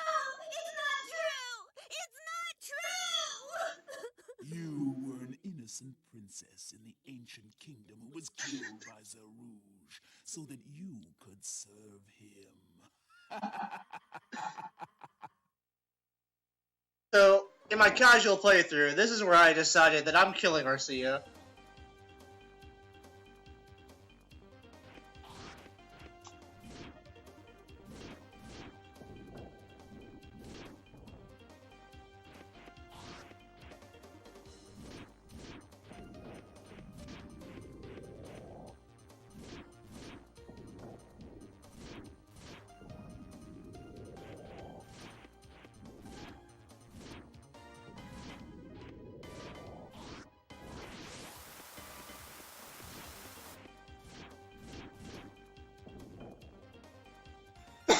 Oh, that was a horrible fight. God. Hatred is the fuel that powers evil. When Prince Zarouge was defeated, he was treated with such cruelty that his hatred festered and grew to such an extreme that he unknowingly summoned the spirit of Ma-O to become one with him. Once the spirit of Ma-O is welcomed, he rules. No! No, it can't be! When Prince Zarouge was taken over by the spirit of Ma-O, he became ruthless. He cut through the land like a scythe, crushing his enemies. He conquered all the worlds but one. That world was ruled by Princess Elamira, who suffered the same hardships as Zarouge. Arcia was Princess Elamira in a previous life. Princess Elamira. I've read about her in Ma-O mythology. Zarouge finally defeated. Oh, tell me who we're killing. This is a good time to stop. Memories of their past life flashed before him. Despite this, he eventually gave the order for the princess's execution. Please stop! Stop it! Zarouge was a weak human, not worthy of Ma-O. At the last minute, he ordered his men to free the princess. He sacrificed himself for her, and when he died, he entered my world thinking he could challenge my powers. I've kept your world in a continuous cycle of war because of Zarouge. You are helpless, locked into a never-ending repetition of your past. Only Okay, I good. have the key to ending the evil, and as long as it continues, I maintain power in my domain.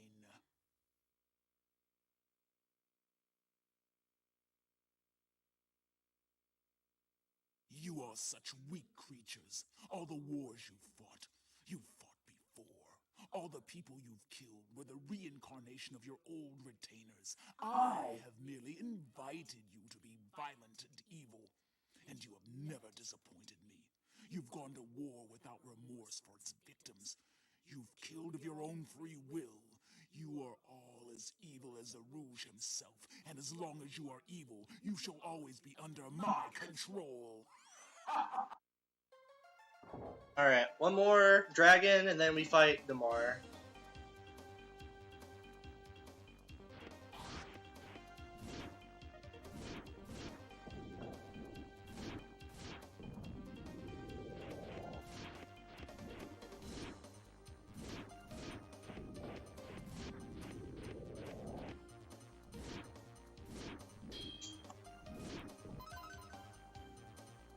is that?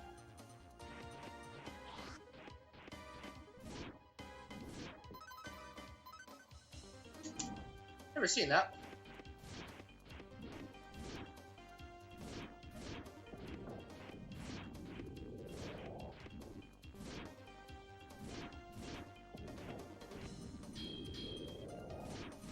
Alright, those were horrible dragon fights, but I don't care.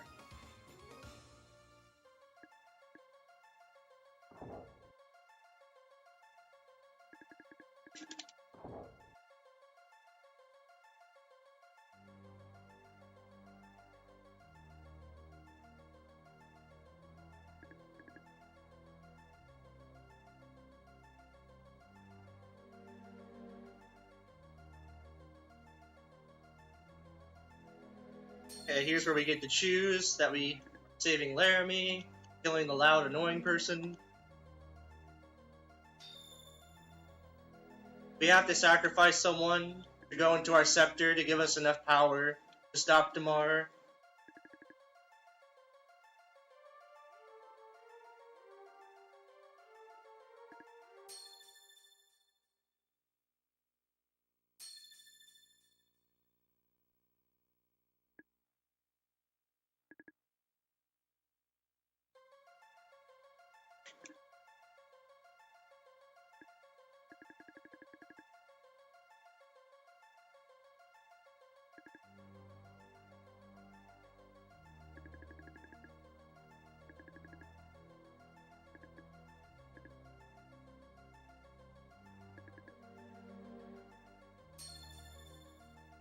I'm losing like a lot of time.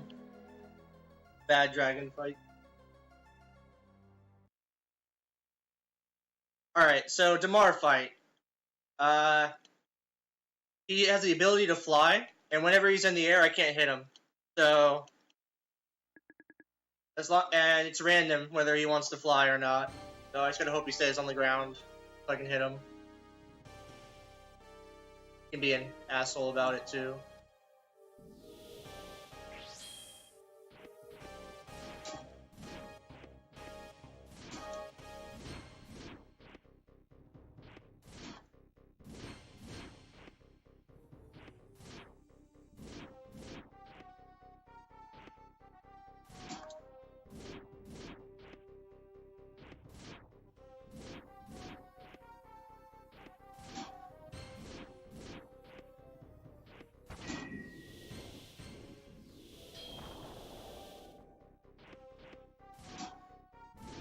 Time will be pretty soon. Time. World record.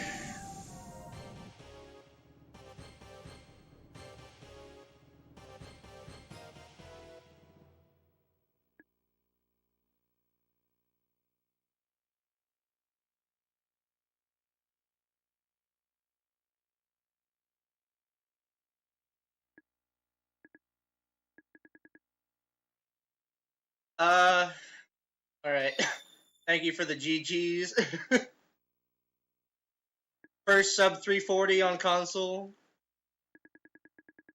The fastest, or the best known time is a 336 on emulator.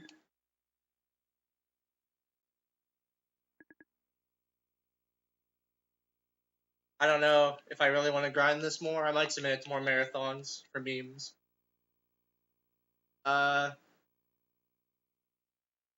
I don't know if any of you want to actually have interest in this game. I don't blame you if you don't.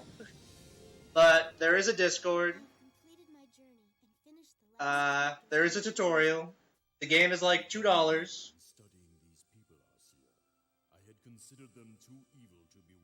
You want to meme up your life with some loud, annoying girl and anime side boob? I recommend checking this game out. So the ending we get when we kill Arcia is Arcia goes to heaven, where she can annoy God with her loud, annoying voice. And then Eon and Laramie live in the current world happily ever after, basically. And the alternate ending is if we kill Laramie, the current world we live in is completely destroyed, and we go back in time to the previous life where we're Princess Alamira and Bao. So I find Laramie staying alive to be a better ending because more people get to live.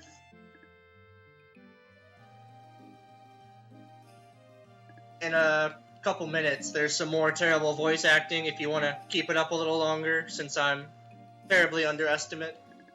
But that's up to you.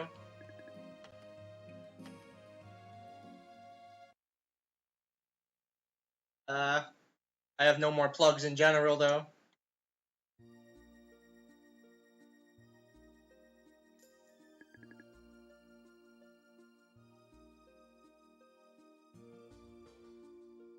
I imagine the chat wants to hear more bad voice acting. Trying to get there.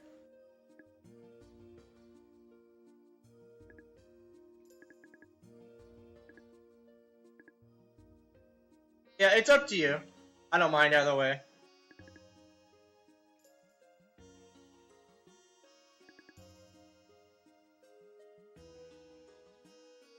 Everyone in here donate.